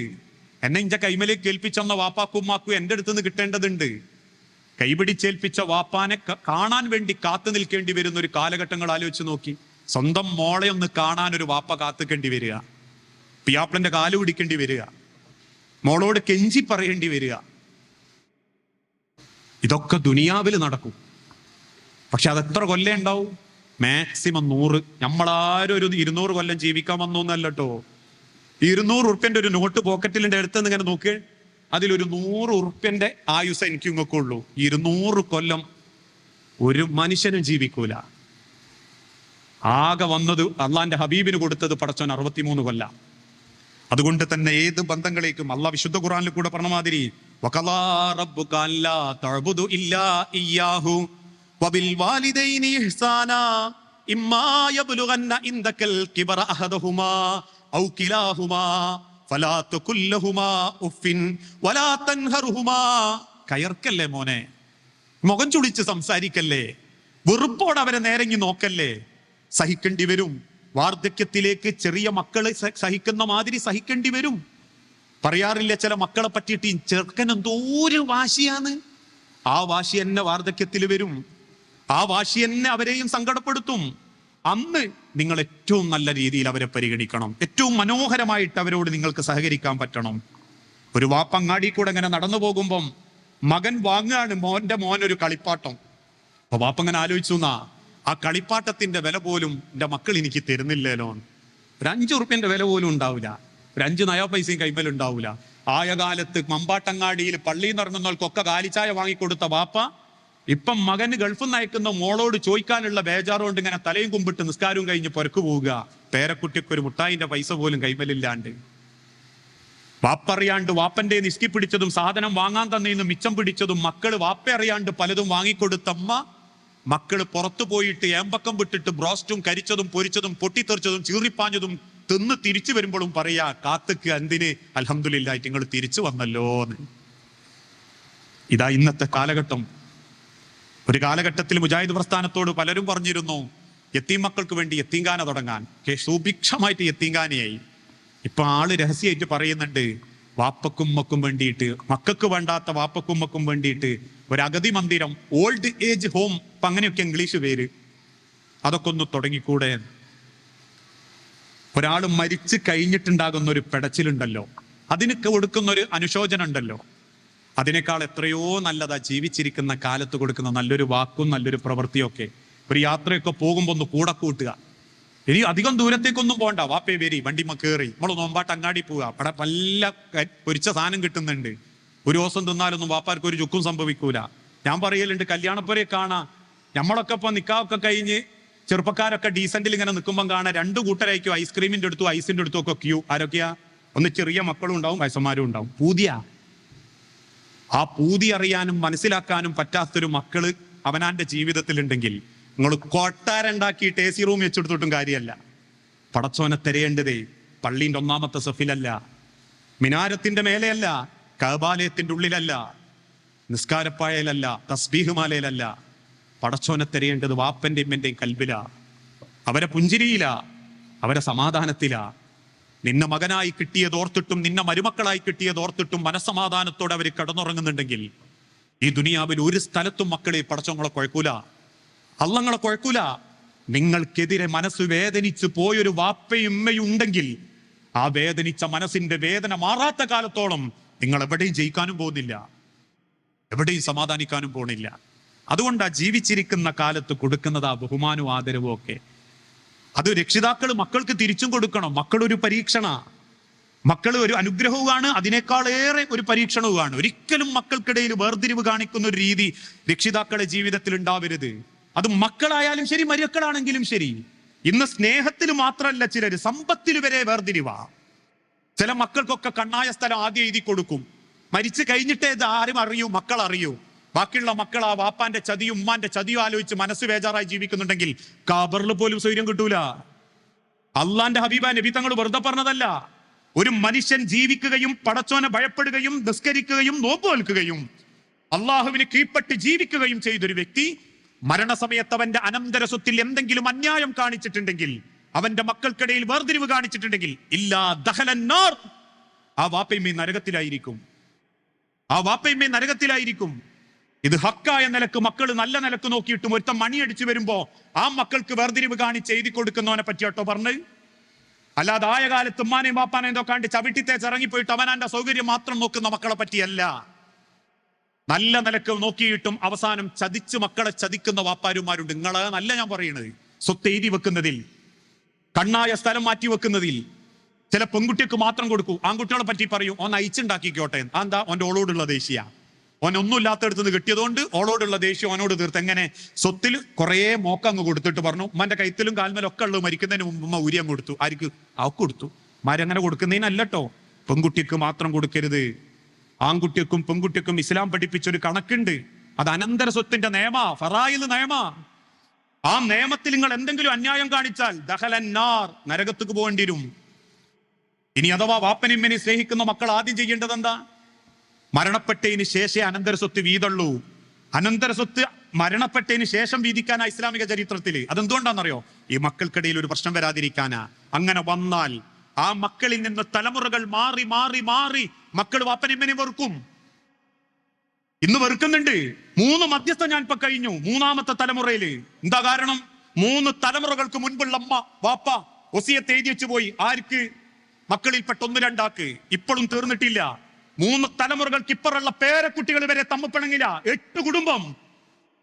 ഇതിലാരാ ഉത്തരവാദി? അതുകൊണ്ടാ മരിച്ചിട്ട് അനന്തര സ്വത്ത് വീതിക്കേണ്ടത് പറയുന്നത്. ജീവിച്ചിരിക്കുമ്പോഴല്ല. അത് കൊടുക്കുകയാണെങ്കിൽ പോലും മറ്റുള്ളവരോട് അതിനെ ബോധ്യപ്പെടുത്തി കൊടുക്കണം. അതൊന്നും പറഞ്ഞാൽ തീരാത്തത്. അത് പറയാൻ തന്നെ വേണം ഒരു ദിവസം അനന്തര സ്വത്ത്. അത് പറയുമ്പോൾ ചിലർക്ക് കിട്ടാനുള്ളതിനെ പറ്റിയ ധാരണ ഉണ്ടാവും, കൊടുക്കാനുള്ളതിനെ പറ്റിയ വലിയ ധാരണ ഒന്നും ഉണ്ടാവില്ല. ആ അനന്തര സ്വത്തിന് വാപ്പയമ്മയും മരിച്ചാൽ എന്താ ചെയ്യേണ്ടി? ആദ്യം അവർക്ക് കടമുണ്ടോ? ആ സ്വത്ത് വിറ്റിട്ട് തികയുന്നില്ലേ, മക്കള് കൂട്ടണം. എന്നിട്ട് ആ കടം വാപ്പാന്റെ വീട്ടിൽ കൊടുക്കണം, ഉമ്മാന്റെ വീട്ടിൽ കൊടുക്കണം. ഖബറിൽ അവർക്ക് സമാധാനത്തോടെ കിടക്കാൻ. ഇന്ന് ഞാൻ പറയാറുണ്ട്, പള്ളിയിൽ നിസ്കരിക്കാൻ പോകുമ്പോൾ ആദ്യം പറയാതാ, എന്തെങ്കിലും സാമ്പത്തിക ബാധ്യതയുണ്ടെങ്കിൽ മൂത്ത മകൻ മുനീറിനെ ബന്ധപ്പെടാൻ പറഞ്ഞിട്ടുണ്ട് എന്ന്. ബേക്കുന്നൊരുത്തൻ പറഞ്ഞു, സുബ്ഹാനല്ലാഹ്, മുനീർ ഓന്റെങ്കിലും തന്നാ മതിയേനു. അവസാനം മരിച്ചു കഴിഞ്ഞിട്ട് വാപ്പാന്റെ സ്വത്തും ചോദിച്ചു, അല്ലെങ്കിൽ ഇങ്ങനെ കടവും ചോദിച്ചിട്ട് ഒരുത്തം വന്ന് ചോദിച്ചു മുനീറിനോടും, അല്ലേ ഈ തരാന്ന് പറഞ്ഞിരുന്നല്ലോ, അങ്ങനെ ഒസിയത്തായിട്ട് ഇങ്ങനെ പറഞ്ഞിരുന്നു. ഒട്ടനെ മുനീർ അപ്പോഴേക്ക് ഇത് വീതം വെച്ച് കഴിഞ്ഞിട്ടുണ്ടാവും. എനിക്കൊന്നും കിട്ടിയിട്ടില്ല. ആ മമ്പാട് മലന്റെ മേലുള്ള വാപ്പാന്റെ ആ 12 സെന്റ് അപ്പം കിട്ടിയത്. ആ റോഡ് സൈഡിലുള്ളത് കിട്ടിയത് ഇളയോൻ ജമാലിനാ. നിങ്ങൾ ഓൻ്റെ അടുത്ത് പോയിക്കോളി. ജമാലിന്റെ അടുത്ത് പോകുമ്പോ ജമാൽ പറയും, ഉമ്മ അന്നുള്ള 65 പവനും പിന്നെ ഈ സ്വത്തിന്റെ കൂടി കൊടുത്തത് സുലൈത്താത്തക്കാ, നിങ്ങൾ സുലൈത്താത്തന് പോയി കാണോ, അല്ലെ അളിയനെ കണ്ടോളി. അവസാനം വാപ്പാക്ക് ഖബറിൽ ഒരു സ്വൈര്യം ഉണ്ടാവില്ല, മക്കൾ ഇങ്ങനെ തമ്മിൽ തെറ്റുന്നുണ്ടാവും. അതുകൊണ്ടാ വാപ്പാരെ പറഞ്ഞത്, മരിച്ചു കഴിഞ്ഞാൽ ഉടനെ എന്റെ കടങ്ങ് വീട്ടണം, എന്നിട്ട് ബാക്കി നിങ്ങൾ എടുത്താൽ മതിയെന്നാ. അങ്ങനെ എടുക്കാനേ പാടുള്ളൂ എന്നാ. അത് എഴുതി വെക്കൽ ഒരു രക്ഷിതാക്കളെ ബാധ്യതയ്യ. അതുകൊണ്ട് മക്കളങ്ങൾ ഇടങ്ങാറാക്കരുത്, മക്കൾക്കിടയിൽ വേർതിരിവുണ്ടാക്കരുത്. ഇന്ന് പ്രത്യേകിച്ച് ഒരു ഫാഷൻ ലോകത്താണ് നമ്മളെ മക്കൾ ജീവിച്ചുകൊണ്ടിരിക്കുന്നത്. ലിബറലിസം അത്രയേറെ നമ്മളെ മക്കളെ സ്വാധീനിച്ചുകൊണ്ടിരിക്കുന്നുണ്ട്. വയലൻസ് ആണ് അവർ ഇഷ്ടപ്പെടുന്നത്. നിങ്ങൾ ചിന്തിച്ചു നോക്കൂ, കണ്ടാൽ ഭയപ്പെടുത്തുന്ന പേടിപ്പെടുത്തുന്ന കാഴ്ചകളിലേക്കാണ് നമ്മളെ മക്കൾ മനസ്സ് പോകുന്നത്. ഇക്കഴിഞ്ഞ ദിവസം ഒരു വാപ്പ സങ്കടത്തോടെ എൻ്റെ അടുത്ത് വന്നിട്ട് പറഞ്ഞു, കൊലച്ച വായുണ്ട് അതിനൊരു 5-8 എണ്ണം ഒക്കെ അങ്ങനെ ഒടിഞ്ഞു തൂങ്ങി കിടക്കുന്നു എന്ന്. അപ്പൊ ഞാൻ ചോദിച്ചു, എന്തേ കാറ്റടിച്ചതാ? അല്ല, ചെറുക്കൻ തലേന്ന് രാത്രി ഏതോ ഒരു സിനിമ ഉണ്ട്, പിറ്റേന്ന് കത്തി എടുത്തിട്ട് ഇങ്ങനെ അണച്ചുകൂട്ടി പിടിച്ച് കുത്തുക വായക്ക്. എന്തേ ഓ സിനിമയെ കണ്ടാതാ? അത്രയേറെ വയലൻസ്. നിങ്ങൾ ആലോചിച്ച് നോക്കൂ. ഈ മലപ്പുറം ജില്ലയിൽ ഒരുത്തൻ ഉദ്ഘാടനം ചെയ്യാൻ വന്നു, റോഡ് ബ്ലോക്കായി, പോലീസ് ഇടപെട്ടു. അവസാനം ഇടപെട്ട പോലീസ് ആ വന്ന ഇൻഫ്ലുവൻസറോട് തിരിച്ചു പോകാൻ പറഞ്ഞപ്പം അവിടെ ഉദ്ഘാടനത്തിന് കൂടി നിൽക്കുന്ന 8-10 വയസ്സുള്ള മക്കൾ പോലീസിനോട് ഒരു വാക്ക്, കേരളം ഞങ്ങൾ കത്തിക്കും. ഞാളെ യൂട്യൂബറെ കൊണ്ടുവരാൻ സമ്മതിച്ചിട്ടില്ലേ, കേരളം ഞങ്ങൾ കത്തിക്കും. എന്താ ഇപ്പൊ യൂട്യൂബറുടെ ക്വാളിറ്റി? കഴിക്കുന്ന ഭക്ഷണം ആമാശയത്തിന് പകരം അടിവസ്ത്രം പൊക്കി ആസന്നത്തിലേക്ക് ഇടും. പിരിഞ്ഞ മുടിയുമായി നാട്ടുകാരെ മൊത്തം തെറി പറയും. മനുഷ്യന്റെ തോന്നിയാസങ്ങളുടെ പറ്റി ഓമന ചോദ്യങ്ങൾ ചോദിക്കും. ഇതൊക്കെയല്ലേ ഇപ്പം വയലൻസ് ഇഷ്ടപ്പെടുന്ന ആഗ്രഹങ്ങൾ? അതിനേക്കാളേറെ അതിലേക്ക് പ്രേരിപ്പിക്കപ്പെടുന്ന കാഴ്ചകൾ, വെടിവെക്കുന്ന ഗെയിമുകൾ, പക്ഷാഘാതങ്ങളിലേക്കും മനുഷ്യന്റെ ഇൻഡിവിജ്വൽ അറ്റൻഷൻ 15 സെക്കൻഡിലധികം മക്കളെ മനസ്സിൽ നിൽക്കുന്നില്ല. നിങ്ങൾ വിചാരിക്കേണ്ട മക്കൾ പൊട്ടന്മാരാന്ന്. ഞാനൊക്കെ എന്തും ഇങ്ങനെ കണ്ടാ എന്റെ ഉണ്ടാകുന്നില്ല. 15 സെക്കൻഡ് റീൽസിൽ 10 സെക്കൻഡ് ആകുമ്പോഴേക്കും ഓനത് തോണ്ടിണ്ടാവും. ഓനത് മതിയായി, അവന്റെ ഇൻഡിവിജ്വൽ അറ്റൻഷൻ നഷ്ടപ്പെട്ടുകൊണ്ടിരിക്കുക. അവന്റെ മൈൻഡ് അതിലേക്ക് മാത്രം ചുരുങ്ങിക്കൊണ്ടിരിക്കുക. വയലൻസും ഹീറോയിസും എന്ന് പറഞ്ഞാൽ ചുണ്ടിലെരിയുന്ന സിഗരറ്റും കൊലപാതകങ്ങളും വെടിവെക്കലുകളും കഴുത്തുമുറിക്കലുകളും തച്ചുകൊല്ലലുമാണെന്ന് നമ്മളെ മക്കളെ ബോധ്യപ്പെടുത്തുന്ന നവലിബറൽ കാഴ്ചകളിലെ ലോകത്തേക്ക് മക്കൾ പോകുമ്പോ ആ മക്കൾക്ക് വേണ്ടിയിട്ട് ജീവിതം ചിട്ടപ്പെടുത്തി കൂട്ടിപ്പിടിച്ച് പടച്ചോനോട് പ്രാർത്ഥിച്ചൊരുങ്ങേണ്ട രക്ഷിതാക്കൾ പോലും ഈ 15 സെക്കൻഡിന്റെ റീൽസിലാ. പിന്നെങ്ങനെയാ നമ്മളെ നാടും മക്കളും വഴി തെറ്റിയതിൽ നിന്ന് നേരെ വഴിക്ക് വരാൻ സാധിക്കുക? വിശുദ്ധ ഖുർആനിലൂടെ അല്ലാഹു തആല പറഞ്ഞൊരു വാക്കുണ്ട്, ഞാൻ അവസാനിപ്പിക്കുക. ഒരൊറ്റ ആയത്ത് കേട്ടപ്പോഴേക്കും മദീനത്തെ പള്ളിയിലെ പലരും ബോധം കെട്ട് വീണു. ഏതാ ആയത്ത്? ബോധം കെട്ട് വീണ സഹാബത്തിന്റെ മുഖത്തേക്ക് വെള്ളം തളിച്ചു റസൂല് ചോദിച്ചു, എന്തേ സഹാബത്തെ? റസൂലെ, ആ ആയത്ത് മനസ്സിനെ വല്ലാതെ പിടിച്ചു കുലുക്കി. റസൂലുള്ള ചോദിച്ചു, ഏതായത്ത് സഹാബത്തെ? യാ അയ്യുഹല്ലദീന ആമനു ഖൂ അൻഫുസകും വഅഹ്ലീകും നാറാ വഖൂദുഹാ അന്നാസു വൽ ഹിജാറ അലൈഹാ മലായികത്തുൻ ഗിലാദുൻ ശിദാദുൻ ലാ യഅ്സൂനല്ലാഹ മാ അമറഹും വയഫ്അലൂന മാ യുഅ്മറൂൻ. യാ അയ്യുഹല്ലദീന ആമനു, അല്ലയോ സത്യവിശ്വാസികളെ, 5 വക്തും നിസ്കരിക്കുന്നമ്മാരെ വാപ്പാരെ, സുന്നത്ത് നോമ്പെടുക്കുന്നമ്മാരെ വാപ്പാരെ, പരിശുദ്ധ ഹജ്ജ് കർമ്മം നിർവഹിച്ചമ്മാരെ വാപ്പാരെ, അള്ളാന്റെ കഅബാലയം കണ്ട് ഉംറ ചെയ്ത ഉമ്മാരെ വാപ്പാരെ, അള്ളാഹുവിന്റെ മാർഗത്തിൽ സകാത്ത് കൊടുക്കുന്ന ഉമ്മാരെ വാപ്പാരെ, 114 സൂറത്തുകളിൽ നിന്ന് ആയത്തുകൾ ഓതി ഓതി കരയുന്ന ഉമ്മാരെ വാപ്പാരെ, ഖൂ അൻഫുസകും വഅഹ്ലീകും നാറാ. നിങ്ങൾ മാത്രം അത് പഠിച്ചാ പോരാ, നിങ്ങൾ മാത്രം രക്ഷപ്പെട്ടാ പോരാ, നിങ്ങൾ കുടുംബത്തെയും രക്ഷപ്പെടുത്തണം. നിങ്ങളുടെ കുടുംബത്തെയും നിങ്ങൾ കാത്തു സൂക്ഷിക്കണം. എന്റെ വീട്ടിൽ എന്റെ മകൻ ജനിച്ചത് ഒരിക്കലും ഒരു പരീക്ഷണമാവാൻ പാടില്ല. അതോ പറയും നാളെ പരലോകത്ത്, പടച്ചോനെ, ഇനി ഞങ്ങൾക്ക് തന്ന ഏറ്റവും വലിയൊരു പരീക്ഷണം എന്താണെന്നറിയോ? ഈ വാപ്പന്റെ ഇമ്മന്റെയും മോനായി ജനിക്കേണ്ടി വന്നു. ഒന്ന് ആലോചിച്ച് നോക്കി ഉമ്മാരെ വാപ്പാരെ, നിങ്ങളെ മക്കള് നാളെ പടച്ചോനോട് പറയാ, പടച്ചോനെ, ഞങ്ങൾക്ക് കിട്ടിയ ഏറ്റവും വലിയ പരീക്ഷണം എന്താണെന്നറിയോ? ഈ വാപ്പന്റെ ഇമ്മന്റെയും മക്കളായി വന്നു. അതെന്താ? വാപ്പക്ക് യാതൊരു ദീനുമില്ല, ഉമ്മക്ക് അത്രയില്ല, നിസ്കാരം നേരത്തിനില്ല, നോമ്പ് വെൽക്കലില്ല, നോമ്പ് പറ്റാത്തന്നെ അതിൽ ദ്വാരക്കലില്ല, ദീനില്ല, ദുനിയാവില്ല, തിന്നുക, ഉറങ്ങുക, കളിക്കുക, ഉറങ്ങുക, തിന്നുക, ഉറങ്ങുക, ഇതിങ്ങനെ പോണുണ്ട്. അല്ലാണ്ട് ഒരു ദീനീ ചിട്ടയിൽ പടച്ചോനെ ഭയപ്പെട്ട് ഖുർആന്റെ ആയത്തും ഒരു സുബീക്ക് എണീറ്റ് ഞങ്ങളെ വിളിച്ചുണർത്തിയിട്ട് നിസ്കരിക്കാൻ കൊണ്ടുവന്ന ഒരു വാപ്പയും, ഖുർആൻ തിരിച്ചു വരുമ്പോഴേക്ക് ഖുർആൻ ഓതുന്ന പ്രേരിപ്പിക്കുന്ന ഒരു ഉമ്മയും, അവസാനം വീട്ടിൽ നിന്ന് ഇറങ്ങി പോകുമ്പോൾ സലാം പറഞ്ഞിട്ടും ദുആ അർപ്പിച്ചിട്ടും വീട്ടിൽ നിന്ന് ഇറങ്ങാനുള്ള പ്രാർത്ഥനയും കയറി വരുമ്പോഴുള്ള പ്രാർത്ഥനയും, വീട്ടിൽ തോന്നിയാസം കാണാൻ പാടില്ല എന്നും ശരീരത്തിലെ വസ്ത്രങ്ങൾ പോലും പടച്ചോനെ ഭയപ്പെട്ട് ധരിക്കുന്ന മക്കളാണ് എന്നൊക്കെ ഒന്ന് പറഞ്ഞു തരാൻ കഴിവുള്ള ഒരു വാപ്പയും വയ്യായിരുന്നെങ്കിൽ ഞങ്ങൾ ഇത്ര നശിക്കൂലായിരുന്നു പടച്ചോനെ എന്ന് മക്കൾ പറയും. ഇത് ഞാൻ പറഞ്ഞല്ല, ഹബീബായ നബി തങ്ങൾ പഠിപ്പിച്ചതാ. ചില തിന്മകൾ മക്കൾ പഠിക്കുന്ന വീട്ടുന്ന ചില മാതാക്കളുടെ നിസ്സഹകരണം കൊണ്ടും മൗനാനുവാദം കൊണ്ടും, ചില പിതാക്കളെ കൊണ്ടും പിതാക്കളുടെ മൗനാനുവാദം കൊണ്ടും. ചില നാടുകളിലൊക്കെ ചില ആഘോഷങ്ങൾ, ഇതര മത ആഘോഷങ്ങൾ, പൂരങ്ങൾ ഇതൊക്കെ വരുമ്പോ ചില മക്കളൊക്കെ അങ്ങനെ പറയും, ഞാനതിന് പോവും, ഞാനത് പോവും, ഞാൻ പോവും, ഞാൻ ലിപ്സ്റ്റിക് വാങ്ങും, ഞാൻ അത് വാങ്ങും, ഇത് വാങ്ങും.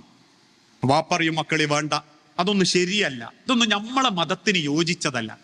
ഈ മതം ഏത് കാര്യം ചോദിച്ചാലും മതത്തിന്റെ കാര്യം പറഞ്ഞ് നിങ്ങൾ ഇടങ്ങാറാക്കണ്ടേ, ഐറ്റിങ്ങളൊരു പൂതിയല്ലേ, ഓലങ്ങ് ചെയ്തോട്ടെ. ഇനിയിപ്പോ അത് ഏതെങ്കിലും ഒരുത്തനുള്ള കണക്ഷൻ ആണെങ്കിലും ആദ്യം പറയുന്നറിയോ, അതൊന്നും ഇപ്പൊ നോക്കണ്ട, ഓളെ ഇഷ്ടമാണ് എങ്ങനെ നടക്കട്ടെ. ഓനാരായിരിക്കും 4 ആൽമേൽ രാത്രി കഞ്ചാവ് അടിച്ചു, രഹസ്യ സമ്മതം കൊടുത്ത് രഹസ്യ സഹായം ചെയ്ത് കുടുംബം നശിപ്പിക്കുന്ന അമ്മാരുണ്ട്, അപ്പാരുണ്ട്.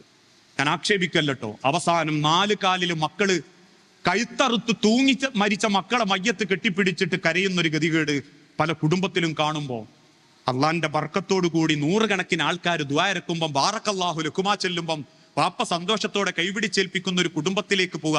അങ്ങനെ പോകുമ്പം ഇനി അഥവാ പരീക്ഷണാണോ, ആ കുടുംബത്ത് സ്വൈര്യല്ലേ, അത് അള്ളാഹ് തന്നൊരു പരീക്ഷണാന്ന് കരുതുമോളെ എന്ന് പറയുമ്പോൾ കിട്ടുന്ന ഒരു ആനന്ദമുണ്ട്, സമാധാനമുണ്ട്. എന്നാൽ സ്വയം വരുത്തി വെച്ച ഫിത്തിനയിൽ ഇത് ഞാൻ അനുഭവിക്കേണ്ടതാന്ന് സ്വയം തോന്നുന്ന ഒരു കുറ്റബോധവും വേദനയുണ്ട്. രണ്ടും രണ്ടാ. അത് മക്കളും കൂടി അറിയണം. വാപ്പയമ്മയും നല്ല നിലക്ക് വളർത്തിക്കൊണ്ടുവന്ന് പഠിപ്പിച്ച് ദീനീ ചിട്ടയിൽ മദ്രസയെ ചേർത്ത് അതിനുശേഷം നാട്ടിലുള്ള സർവ്വ ഖുർആൻ ക്ലാസ്സിലും പങ്കെടുപ്പിച്ച് അതോടൊപ്പം അവന്റെ ഭൗതിക ഡിഗ്രിയും നേടിക്കൊടുത്ത് ഓൻ MBA-കാരനായി നല്ലൊരു ജോലിയിലേക്ക് എത്തി, വിദേശത്ത് ചെന്ന് ഗൾഫിൽ ജോലി വാങ്ങി തിരിച്ച് നാട്ടിൽ വന്ന് നല്ലൊരു പെൺകുട്ടിനെ കണ്ട് ഇഷ്ടപ്പെട്ട് അള്ളാന്റെ ദീനിനെ സാക്ഷി നിർത്തി യാതൊരു മാമൂലുകളും ആചാരങ്ങളും ഇല്ലാണ്ട് കുടുംബക്കാരെ പ്രാർത്ഥനയോടെ ഒരു പെൺകുട്ടീനെ കൈപിടിച്ച് കൂട്ടിക്കൊണ്ടുവന്ന് റൂമിൽ കയറി ദാമ്പത്യ ജീവിതം മക്കളോടൊപ്പം ആഘോഷിക്കുന്നതും വാപ്പനെയും പറയുന്നത് അനുസരിക്കാതെ ധിക്കരിച്ചുകൊണ്ട് പഠിക്കാതെ വിദ്യാഭ്യാസം നേടാതെ നാട്ടിലുള്ള തൊഴിലില്ലാത്ത ചെറുപ്പക്കാരുടെ കൂടെ കൂടി റോഡ് വക്കിലിരുന്ന് കമന്റ് പറഞ്ഞ് അവസാനം രാത്രി കഞ്ചാവിന് അടിമപ്പെട്ട് മൂക്കുമുട്ട ബിരിഞ്ചിച്ചോറ് അതല്ലെങ്കിൽ മൂക്കുമുട്ട രാത്രികാല ഭക്ഷണം കഴിച്ച് അവസാനം കിടന്നുറങ്ങുന്ന ബെഡിൽ ചെന്ന് കിടന്ന് പോൺ സൈറ്റ് ഓണാക്കി ബ്ലൂ ഫിലിമിന്റെ രംഗം കണ്ട് പകുതി അർദ്ധമയക്കത്തോടുകൂടി കണ്ണടഞ്ഞു കിടന്ന് നേരം വെളുത്ത് സൂര്യനുദിക്കുമ്പം എഴുന്നേറ്റ് തലക്കനം വിട്ടുമാറാൻ വേണ്ടി വീണ്ടും കഞ്ചാവ് അടിച്ച് അവസാനം പെണ്ണ് കെട്ടാൻ നേരത്ത് പെണ്ണ് കിട്ടാതാകുമ്പോ ഏതോ പെണ്ണിനെ പോയി കള്ളത്തരം പറഞ്ഞു കൂട്ടിക്കൊണ്ടുവന്ന് ചാടിച്ചു കൊണ്ടുവന്ന് നശിപ്പിക്കുന്നതും രണ്ടും ഒന്നല്ല. ഇതിലേതു വേണമെന്ന് മക്കളോട് ബോധ്യപ്പെടുത്തി കൊടുക്കണം, എങ്ങനെ ജീവിക്കണം എന്ന്. മറ്റേ തരത്തിൽ ജീവിക്കുന്നവനെ കണ്ടിട്ട് അത് ഹീറോയിസാന്ന് വിചാരിക്കണ്ട, അത് ഏറ്റവും വലിയ നാണക്കേടാണെന്ന് പറയണം. അതിനെന്ത് വേണമെന്ന് പറയും, കുടുംബത്തിൽ നിർത്താനായിട്ടോ ഇത് കുടുംബത്തിൽ നമ്മൾ ആദ്യം ബോധ്യപ്പെടുത്തി കൊടുക്കണം. ഇന്നതിനെന്താ ചില കുടുംബങ്ങളിൽ എന്ന് പറഞ്ഞാൽ നമ്മൾ പുതിയ പുതിയ ആചാരങ്ങളെയും ആഘോഷങ്ങളെയും ഇങ്ങനെ ആസ്വദിച്ചുകൊണ്ടിരിക്കുക. അതുകൊണ്ടാ ഇന്ന് ബർത്ത്ഡേ മുതൽ സഞ്ചയനം വരെ സ്റ്റാറ്റസും ഷെയറും റീൽസും ആണ്. ബർത്ത്ഡേ മുതൽ സഞ്ചയനം വരെ. ഈ ബർത്ത്ഡേ ഒന്നും പാടില്ലട്ടോ, കാരണം അത് പിന്നീട് സ്വയം ആഘോഷിക്കാനുള്ള വകുപ്പുകളിലേക്ക് എത്തും. നിങ്ങൾ ചിന്തിച്ചു നോക്കിയിട്ടുണ്ടോ ഈ മതത്തിന്റെ പേരിൽ പുതിയ പുതിയ ആഘോഷങ്ങളൊക്കെ വന്നത് എങ്ങനെയാന്ന്? ഇപ്പൊ നമ്മൾ പറയല്ലേ മുഹറം മാസത്തിൽ അല്ലെങ്കിൽ റജബ് മാസത്തിൽ ബറാഅത്ത്, ഷാബാനില് ബറാഅത്ത്, റജബ് നോമ്പ്. ഇതെങ്ങനെ വന്നതാന്ന് അന്വേഷിച്ച് നോക്കുമ്പോഴാണ് ചരിത്രം അറിയുന്നത്. റസൂലുള്ള പറഞ്ഞിട്ടില്ല, ഖുലഫാഉ റാഷിദീങ്ങൾ പറഞ്ഞിട്ടില്ല, ആദ്യത്തെ 3 നൂറ്റാണ്ട് 300 കൊല്ലത്തിന്റെ ഇടക്ക് വന്നിട്ടില്ല. പിന്നെ ചില മനുഷ്യന്മാർക്ക് തോന്നി ഓരോ മാസവും ഒരു വെറൈറ്റി ആഘോഷം വേണം. അങ്ങനെ വന്നു. റജബിൽ അത്, ഷാബാനില് ബറാഅത്ത്, റമളാനില് നോമ്പ്, ശവ്വാല് പെരുന്നാള്, അങ്ങനെ വന്നതാ ഓരോന്നും. അങ്ങനെ വന്നതാ മൗലൂദും ഒക്കെ. അതുകൊണ്ടാ തൈവ പാടിയതും മൗലൂദ് കൈക്കൽ മുമ്പ് പതിവില്ലാത്തതാ, അത് ഹിജ്റ 300 ശേഷം വന്നതാ. ഇങ്ങനെ വന്നതാ. അന്ന് അവര് ഈ മതത്തിന്റെ ആഘോഷം ആഗ്രഹിച്ചിരുന്ന ചില ആൾക്കാർ, ഷിയ മനസ്സുള്ള ആളുകൾ ചിന്തിച്ചത് ഓരോ മാസത്തിലും ഒരു വെറൈറ്റി ആഘോഷം. അന്ന് ചിലര് ഭയങ്കര ഭക്ഷണം ഉണ്ടാക്കല്, കൂടല്, തിന്നല്, അടിച്ചുപൊളിക്കല്, എന്തെങ്കിലുമൊക്കെ കുറെ പാടല്, ചെല്ലല്, അങ്ങനെ വന്നതാ. അതൊക്കെ അങ്ങനെ വന്നതാ. ബുർദയും മജ്ലിസ് അങ്ങനത്തെ കാര്യങ്ങളൊക്കെ അങ്ങനെ വന്നതാ. ഇന്ന് നമ്മുടെ കൂട്ടത്തിലെ ചിലർക്ക് തോന്നി ഏതായാലും അതൊക്കെ പഴഞ്ചനായി, ഇനി പുതിയ പുതിയ ആഘോഷം വരണം. ഓരോ മാസം വന്നില്ലെങ്കിലും ഇടക്കിടക്ക് വരണം. അപ്പൊ എന്തൊക്കെ വന്നു? ആദ്യം വന്നു പെൺകുട്ടി ജനിച്ച ബർത്ത്ഡേ ആഘോഷം വന്നു. കുറച്ച് കാലം കഴിഞ്ഞ് കുട്ടിക്ക് ഒരു 4 വയസ്സൊക്കെ ആകുമ്പോഴേക്ക് കാതുകുത്താൻ കൊണ്ടുപോയി. കാതുകുത്ത് കല്യാണം. ഇതെന്തിനാപ്പോ? ഷെയർ ഇടാനും ലൈക്ക് വാങ്ങാനും വീഡിയോ പകർത്താൻ. കുറച്ച് കഴിഞ്ഞ് കുട്ടിക്ക് ഒരു 7 വയസ്സായി, ഓക്ക് വലിയ പെണ്ണാന്ന് അറിയിച്ചു, അപ്പോ മാസ കല്യാണം. ഇങ്ങനെ പോവുക ഓരോന്നും. എത്ര കുടുംബങ്ങളിലാ ഓരോരോ ആചാരങ്ങൾ പുതിയ പുതിയ വരുന്നത്. ഇതിന് നിന്നൊടുക്കുന്ന ചില വാപ്പാരുണ്ട്, വയസ്സന്മാർ വാപ്പാര്. വാപ്പന്റെ ഇമ്മനെ 50-ാം വിവാഹ വാർഷികം, വാപ്പയും ഇമ്മയെ നല്ല കുളിച്ച് കുട്ടപ്പനായിട്ട് സുന്ദരമാരായിട്ട് കുത്തിരിക്കുന്നത് കാണാം. ഒരു സന്തോഷങ്ങൾ കുടുംബത്തിൽ അങ്ങോട്ടും ഇങ്ങോട്ടും സംസാരിച്ച് മനസ്സ് തുറന്ന് സംസാരിച്ച് തീർത്തോ. ഇതിപ്പോ എന്തിനാ അതൊക്കെ ചെയ്യുന്നതെന്ന് അറിയാം നിങ്ങൾക്ക്? നാട്ടുകാരെ ലൈക്കും ഷെയറും കിട്ടണം. അതല്ലാത്ത എന്തെങ്കിലും ഒരു ഏർപ്പാടുണ്ടോ? പോയോലല്ലേ മുട്ടായിന്റെ ഗോപുരം കയറ്റി കയ്യും പിടിച്ചിട്ട്.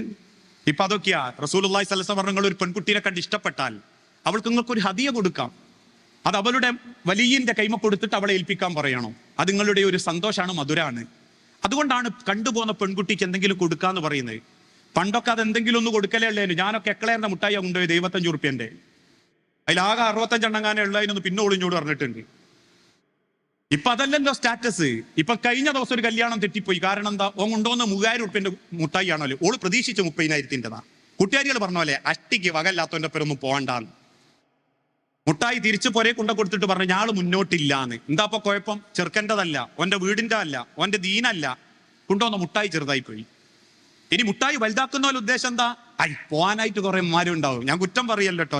പർദ്ദട്ടോള്, ചുരിദാർ ഇട്ടോള്, ടോപ്പ് ഇട്ടോള്, പിന്നെ കൂടെ കാണാൻ കുറെ വയസ്സെത്തിമാര്, കുറെ വെള്ളത്തുണി കുപ്പായിട്ട കാരണവന്മാരും. മുൻപിലുള്ളോള് ഗോപുരം, 2ാമത്തോള് താജ്മഹൽ, 3ാമത്തോള് കുത്തുബ് മീനാർ, 4ാമത്തോള് വേറെ എന്തെങ്കിലും. ബേക്കലുണ്ടാവും ക്രെയിനിന്റെ ആ ചങ്ങായി. യാതൊരു അവസ്ഥയില്ലാത്ത ആചാരങ്ങൾ മാറിക്കൊണ്ടിരിക്കാൻ 80,000 രൂപ വരെ ഇപ്പൊ മുട്ടായിക്ക് വേണ്ടി ചെലവാക്കുന്നു എന്നാ. അതവിടെ നിൽക്കട്ടെ. 80,000 വരെ മുട്ടായിക്ക് ചെലവാക്കുന്നു പോട്ടെ. ഡെക്കറേഷനുകൾക്ക് വേണ്ടിയിട്ട് ലക്ഷങ്ങളെ മേലേക്ക് എത്താൻ തുടങ്ങി. ഡെക്കറേഷനുകൾക്ക് വേണ്ടിയിട്ട് ലക്ഷങ്ങള്. ഡെക്കറേഷൻ വേണ്ടാന്നൊന്നുമല്ല, ഇതൊക്കെ ഒരു പവറാ, സ്റ്റൈലാ, വെറൈറ്റിയാ. ആളുകൾക്ക് അതാ ആഗ്രഹം. അതിനു വേണ്ടിയിട്ട് ആളുകൾ ഓടിക്കുന്നത്. എല്ലാ കാര്യങ്ങളും ഒരു കാര്യത്തിലേക്ക് ചുരുങ്ങി. റബ്ബിന്റെ തൃപ്തി വേണ്ട, നാട്ടുകാരെ തൃപ്തിയും വേണം, ലൈക്കും വേണം, ഷെയറും വേണം. ആ ഒരു മീഡിയകൾക്ക് മുൻപിലാണ് നമ്മൾ ഇന്ന് ജീവിച്ചുകൊണ്ടിരിക്കുന്നത്. എനിക്കൊക്കെ സത്യം പറഞ്ഞാൽ എത്രത്തോളം എന്ന് ചോദിച്ചാ, കല്യാണത്തലേന്ന് വരന്റെ വീട്ടിലേക്ക് സർപ്രൈസ് എൻട്രി. പോണ്? പെണ്ണ്. കൂടെ പോകുന്നതോ കൂടെ കുറെ ആൾക്കാർ. എന്നിട്ട് അവിടെ പോന്നിട്ട് അവിടെ ചെന്നിട്ട് ഹാലും കോലും ഉണ്ടാക്കിയിട്ട് ബേജാറാക്കിയിട്ട് ഇറങ്ങിപ്പോരുക. ഇനി പിയാപ്ലൻ ഓളെ വീട്ടിലേക്ക് ഒരു സർപ്രൈസ് എൻട്രി. തലേന്ന് രാത്രി കഴിക്കാൻ വന്ന ഭക്ഷണക്കാർ പ്ലേറ്റും പിടിച്ചിട്ട് ഒരു വെള്ളപ്പത്തിന്റെ പകുതിയായിട്ട് ബേജാറാകുക. പുരക്കാരൻ്റെ ഐഡിയകളിൽ ഗാനമേളക്ക് തുള്ളാൻ പോയതാ. എത്ര കുടുംബങ്ങളിൽ ആ മനുഷ്യരെ പടച്ചോന്റെ ബർക്കത്തില്ലാത്ത, എത്ര ദാമ്പത്യ കുടുംബ ബന്ധങ്ങളാ നശിച്ചുകൊണ്ടിരിക്കുന്നത്. ഇതൊന്നുമില്ലാത്തൊരു കാലഘട്ടത്തിൽ എഴുന്നേറ്റ് നിന്ന കൂര തട്ടുന്ന ഈത്തപ്പന ഓലന്റെ ചുവട്ടില് ഒരു ഗുളികയും കുടിക്കാണ്ട് പകലന്തിയോളം മനസ്സറിഞ്ഞ് കിടന്നുറങ്ങിയവരുണ്ട്. സഹാബത്ത്, പിന്തുടർച്ചക്കാര്. ഇന്ന് 3 ഗുളിക കുടിച്ചാലാ ചില ഭാര്യമാർക്ക് ഉറങ്ങാൻ പറ്റുക. അട്ടപ്പാതിര 12 മണി വരെ ബെഡ് ഏതാ? വീട്ടിന്റെ കിടക്കേതാ? ഡ്യൂറോഫെക്സ്, മെല്ലെ കുഷ്യനുള്ളത്. തൽക്കാണിയോ ഇരുന്നാ കിടന്നാ എണീക്കാൻ തോന്നാത്ത. അതുമല്ല എന്തേപ്പല്ലാത്ത സമാധാനം മാത്രമല്ല, രണ്ടാളും 2 ഭാഗത്തേക്കും ചെരിഞ്ഞു കിടന്ന് 1:30-2 മണി വരെ അങ്ങനെ അങ്ങോട്ട് ചാറ്റ് ചെയ്ത് അങ്ങോട്ടും കിടന്നുറങ്ങും ഇങ്ങോട്ടും കിടന്നുറങ്ങും. മാസത്തിൽ ഒരിക്കലെങ്കിലും കെട്ടിയ പെണ്ണിനെ തൊടാത്തവരുണ്ട്. ആഴ്ചയിൽ ഒരിക്കലെങ്കിലും അണച്ചുകൂട്ടാത്തവരുണ്ട്. ഒരു രാത്രിയെങ്കിലും അവളെ ഗന്ധമില്ലാതെ കിടന്നുറങ്ങാൻ പറ്റൂല എന്ന് തോന്നുന്ന ഒരു ദാമ്പത്യം ഉണ്ടല്ലോ, അത് പട്ടിണിയാണെങ്കിലും പരസ്പരം കെട്ടിപ്പിടിച്ച് കിടന്ന സമാധാന. അതാ സ്നേഹം. അല്ലാണ്ട് ഇന്ന് സ്നേഹം എന്താന്ന് ചോദിച്ചാൽ ചിലർ പറയാൻ ഒക്കെ എന്തിന്റെ കുറവാ? ഉടുക്കാനുള്ളത്, പോകാനുള്ളത്. നാള് 40,000-ന്റെ ഫോണാ ഞാൻ വാങ്ങിക്കൊടുത്ത്. മനുഷ്യരെ, സ്നേഹം പൈസ കൊണ്ട് വാങ്ങിക്കൊടുക്കുന്ന ഫോണും പൈസയും തിന്നാനുള്ള ഒന്നല്ല. സ്നേഹം എന്ന് പറഞ്ഞ ഒരു പരിഗണനയാ. അത് മക്കള് കാണേണ്ടത് രക്ഷിതാക്കളുടെ കുടുംബത്തിന്നാ. മക്കൾ അത് കണ്ടു വളരണം. എന്തുകൊണ്ടാ റസൂൽ സല്ലല്ലാഹു അലൈഹി വസല്ലമ ഭാര്യ ഭർത്താക്കന്മാർക്കിടയിൽ എന്തെങ്കിലും വിഷയം ഉണ്ടെങ്കിൽ ബെഡ്റൂമിൽ പോകണമെന്ന് പറഞ്ഞ്? നിങ്ങളുടെ വാക്കുകൾ മക്കളുടെ മനസ്സിൽ നെരിപ്പോടുണ്ടാക്കരുത്, സങ്കടം ഉണ്ടാക്കരുത്. ഇന്ന് മക്കളെ മുൻപ് പാച്ചത്തെറി പെണ്ണുങ്ങളെ വിളിക്കുന്നവരുണ്ട്, കാര്യം തെറി. ഇതെല്ലാം പറഞ്ഞു കഴിഞ്ഞിട്ട് കാണാം പിന്നെ ക്ഷമാപണം നടത്താൻ പോകുന്നത്, ഓളയും കൂട്ടിയിട്ട് ഒരു ബ്രോസ്റ്റ് തിന്നാൻ പോകുന്നത്.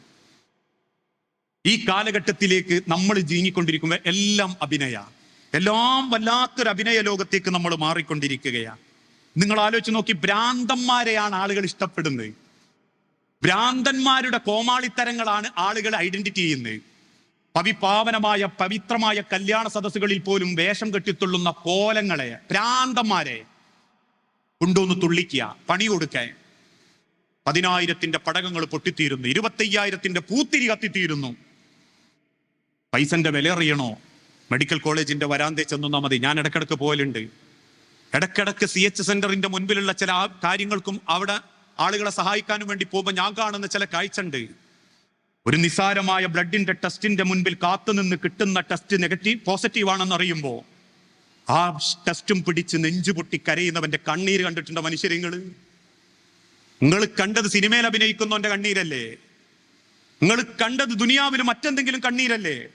അറിയണോ? ഒരു മെഡിക്കൽ കോളേജിന്റെ വരാന്ത ചെന്ന് നിൽക്കണം. 39ാമത്തെ വാർഡ് മുതൽ 41ാമത്തെ വാർഡ് വരെ ഒരു തവണ കാല് വെച്ച് നടന്ന വിറയ്ക്കും. പിന്നെ അവസാനം ഷീട്ടും പിടിച്ച് നെഞ്ചുപൊട്ടി നിൽക്കുമ്പോ കൂട്ടിക്കൊണ്ടുപോയി ഭക്ഷണം വാങ്ങിക്കൊടുത്ത് വെള്ളം കൊടുത്ത് മരുന്നിനുള്ള ആവശ്യങ്ങളും നിർവഹിച്ചു കൊടുത്ത് തിരിച്ചയക്കുമ്പോ പിറ്റേന്ന് മുതൽ നേരം വെളുത്തിട്ട് 4:45 അലാറം വെച്ച് എഴുന്നേറ്റ് കഞ്ഞിക്കും പയറിനും വേണ്ടി മെഡിക്കൽ കോളേജിന്റെ താഴെ കോവൂര് മുതൽ മെഡിക്കൽ കോളേജിന്റെ മറുഭാഗത്തുള്ള മായനാനിവിടെ ക്യൂ നിൽക്കുന്നവന്റെ നെഞ്ചിന്റെ ഉള്ളിലെ പടപ്പറിഞ്ഞ കളയൂല മനുഷ്യരെ ₹1, കളയാൻ തോന്നൂല ₹1. ആ തിരിച്ചറിവാണ് ദീന്. അല്ലാണ്ട് ദീന് എന്ന് പറഞ്ഞാല് സുബീസ്കരിച്ചിട്ട് എല്ലാ തോന്നിയാസത്തിനും ഇറങ്ങലല്ല, എല്ലാ വിവരക്കേടിനും പോകലല്ല. ആ തിരിച്ചറിവാണ് കുടുംബത്തിൽ വേണ്ടത്.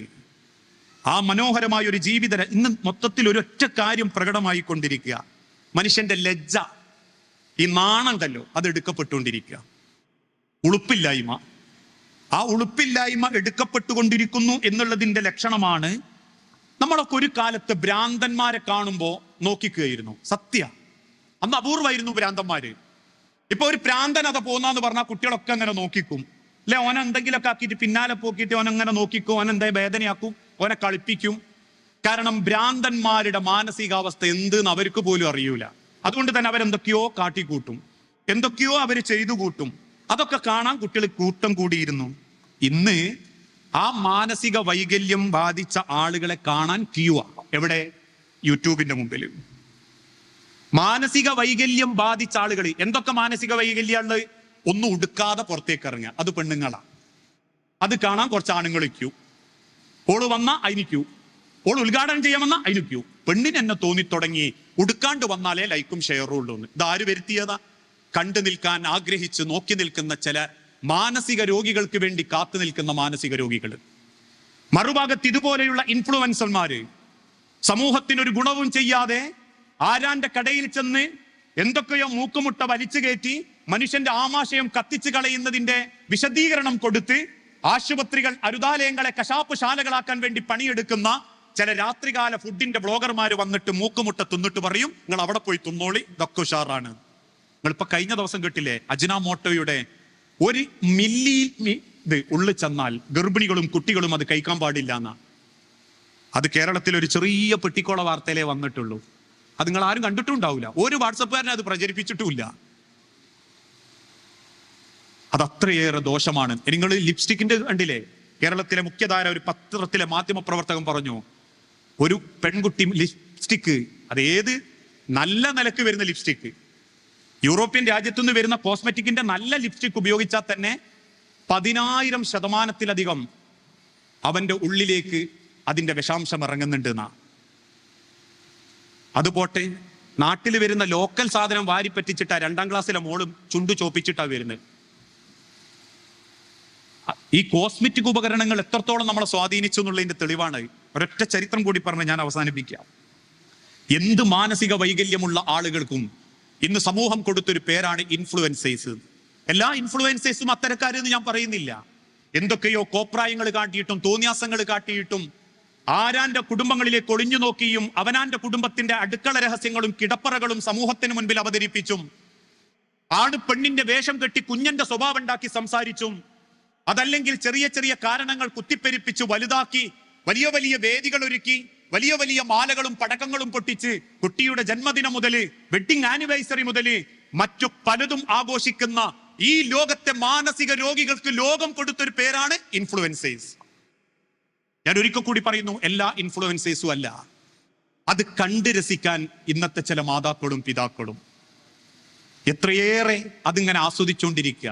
യൂട്യൂബ്, അത് ഇത് എന്നൊക്കെ കണ്ടിട്ട് നിങ്ങൾ നമ്മളെ മക്കളെ രക്ഷപ്പെടുത്താൻ ആഗ്രഹിക്കുന്നുണ്ട്. ഞാൻ പറയാറുണ്ട്, അവനാന്റെ വീട്ടിൽ മൊബൈൽ ഉപയോഗിക്കുന്നതിനൊക്കെ ഒരു ഒരു ടൈം ടേബിൾ തന്നെ ഉണ്ടാക്കണം. വാപ്പയമ്മ ഇരിക്കി, വാപ്പയമ്മയും മക്കളും ഒരുമിച്ചിരിക്കി ഒരു അരമണിക്കൂർ ആഴ്ചയിൽ ഒരിക്കല്. അവള് ചോദിക്കട്ടെ, അവള് പറയട്ടെ അവളെ മനസ്സിന്റെ വേദന. ഒരു ദിവസം അവള് പറയട്ടെ അവളെ സങ്കടം. എന്തൊക്കെയാ മോളെ ഇന്ന് പഠിച്ച്, ഇന്ന് എന്തൊക്കെയാ സ്കൂളിൽ വിശേഷം ഉണ്ടായത്. അപ്പോൾ പറയാ, വാപ്പേ ഇന്ന വിഷയങ്ങൾ ഉണ്ടായിട്ടുണ്ട്. ആ പെണ്ണുണ്ടല്ലോ അവിടെ ഒന്നും അവിടെ നിൽക്കൂ, ആ ബസ്സിലാ കയറുക, ഓനോ ആ ബസ്സിലാ കയറുക. അപ്പൊ നമ്മൾ പറഞ്ഞു കൊടുക്കേണ്ടത്, ഇനി പകുവെക്കാൻ പോല, എനിക്ക് പകുവെക്കല പണി അല്ല മോളെ, ഈ അവിടെ സൂക്ഷിക്കണം കേട്ടോ, എന്നെ എനിക്കൊരു വിശ്വാസമുണ്ട്, മക്കളതൊന്നും ശ്രദ്ധിക്കണം, അതൊന്നും ചെയ്യാൻ പാടില്ല. അല്ലാണ്ട് നമ്മൾ നേരെ തിരിച്ചു ഉൾട്ടേറ്റ് അതൊന്നും ശ്രദ്ധിക്കാൻ ചെവി കൊടുക്കാണ്ടെന്ന ഓൾക്ക് തന്നെ തോന്നും, ഞാൻ എന്ത് പറഞ്ഞിട്ടും മൂപ്പര് കേൾക്കണില്ല. പല അവിഹിതങ്ങളിലേക്കും കാര്യങ്ങൾ എത്തുന്നു. അതുകൊണ്ടാ ഞാൻ എന്ത് പറഞ്ഞാലും മൂപ്പരൊന്നും പറയൂല. എന്നാൽ ഓളയിൽ കൂടി ഓനൊരു ഹായ് ഇട്ടു, ഇങ്ങോട്ട് ഹായ് ഇട്ടു, അങ്ങോട്ട് കൂയിട്ടു, ഇങ്ങോട്ട് കൂയിട്ടു. പിന്നെ രണ്ടാമത്തെ ചോദ്യം, ഇന്നെന്താ കറി? മത്തിക്കറി. കാണട്ടെ, ഓള് ഫോട്ടോ ഇങ്ങോട്ട് അയച്ചു, മാഷാ അല്ലാഹ് അടിപൊളി മത്തിക്കറി. വീണ്. പരിഗണനയും സ്നേഹവും കുടുംബത്ത് കിട്ടുമ്പോഴേ ബന്ധങ്ങൾ ഇങ്ങോട്ട് കഠിനമാവും, രൂഢമാവും. അത് അധികം ദൂരത്തേക്കൊന്നും പോകണം. നിങ്ങൾ വിചാരിക്കേണ്ട ദിവസം ഓളെ എവിടെ കൊണ്ടുപോകണോ, സ്വിറ്റ്സർലാൻഡ് കൊണ്ടുപോകണം, മലേഷ്യ വേണ്ട. മമ്പാട്ട റോട്ടുമ്പലേക്ക് ഇറങ്ങുമ്പോൾ ആഴ്ചയിൽ ഒരിക്കൽ ഓളെ കൂട്ടിയിട്ടിറങ്ങിയിട്ട് പറയാ, നല്ല ചൂടുള്ള പഴംപൊരി കിട്ടും, വട കിട്ടും, അങ്ങോട്ടും ഇങ്ങോട്ടും ചെരിഞ്ഞുത്തിരുന്നിട്ട് രണ്ട് വർത്താനവും പറഞ്ഞ് രണ്ടാളും കൂടി ഒരു ഓട്ടോറിക്ഷയിലായാലും ബൈക്കുമലായാലും പൊരേ ചെന്നാ ഓക്കൊരു കൊല്ലത്തിന്റെ അടുക്ക് പുറത്തിറങ്ങിയതിന്റെ ഫീലിംഗ് ഉണ്ടാവും. അത് തിരിച്ചറിവാ. അതാ കുടുംബം, അതാണ് മനോഹരാക്കുന്നത്. കയറി വരുന്ന ഭർത്താവിനോട് എന്തൊക്കെ സങ്കടങ്ങൾ പറയാനുണ്ടെങ്കിലും മക്കളോട് ആദ്യം പറയാം, ഒപ്പം കുറച്ച് കിടന്നോട്ടെ മക്കളെ, കിടക്കുന്ന അയാൾ അരികിലേക്ക് കുറച്ച് വെള്ളം കൊണ്ട കൊടുത്തിട്ട് നിങ്ങൾ കുറച്ച് കിടന്നോളിട്ട്, ആരും നിങ്ങൾ അലസാക്കാൻ വരൂല, മതി.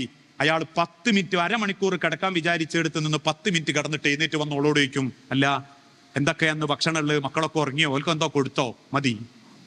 ഇതൊന്നും ആർക്കും വേണ്ട. എല്ലാവർക്കും ആരാന്റെ ജീവിതം. പ്രിയപ്പെട്ടവരെ, ഞാൻ നിർത്തി. അതുകൊണ്ട് തന്നെ നമ്മളൊക്കെ ശ്രദ്ധിക്കേണ്ടത് എന്താന്ന് ചോദിച്ചാ, ആളെ കാണിക്കാൻ ജീവിക്കണ്ട, നമ്മളെ ജീവിതം മനോഹരമാക്കാൻ വേണ്ടി ജീവിക്കണം. നമുക്ക് നിലയും വിലയും വേണ്ടത് നാട്ടുകാരെ മനസ്സിലുമല്ല, നമ്മളെ ഹൃദയത്തിലും നമ്മളെ കുടുംബത്തിലുമാണ് നമുക്ക് ഉണ്ടാവേണ്ടത്. ഞാനൊരു വലിയ നഷ്ടമാണെന്ന് എൻ്റെ മരണശേഷം എൻ്റെ ഭാര്യയ്ക്ക് തോന്നണം, അവളൊരു വലിയ നഷ്ടമായിരുന്നു എന്ന് അവളെ മരണശേഷം എനിക്കും തോന്നണം, ഞങ്ങളൊരു വലിയ നഷ്ടമായിരുന്നു എന്ന്, അഥവാ ഞങ്ങളൊരു വലിയ സൗഭാഗ്യമായിരുന്നു എന്ന് എൻ്റെ മക്കൾക്ക് തോന്നണം. ആ തിരിച്ചറിവാണ് കുടുംബം, ആ തിരിച്ചറിവാണ് ജീവിതം.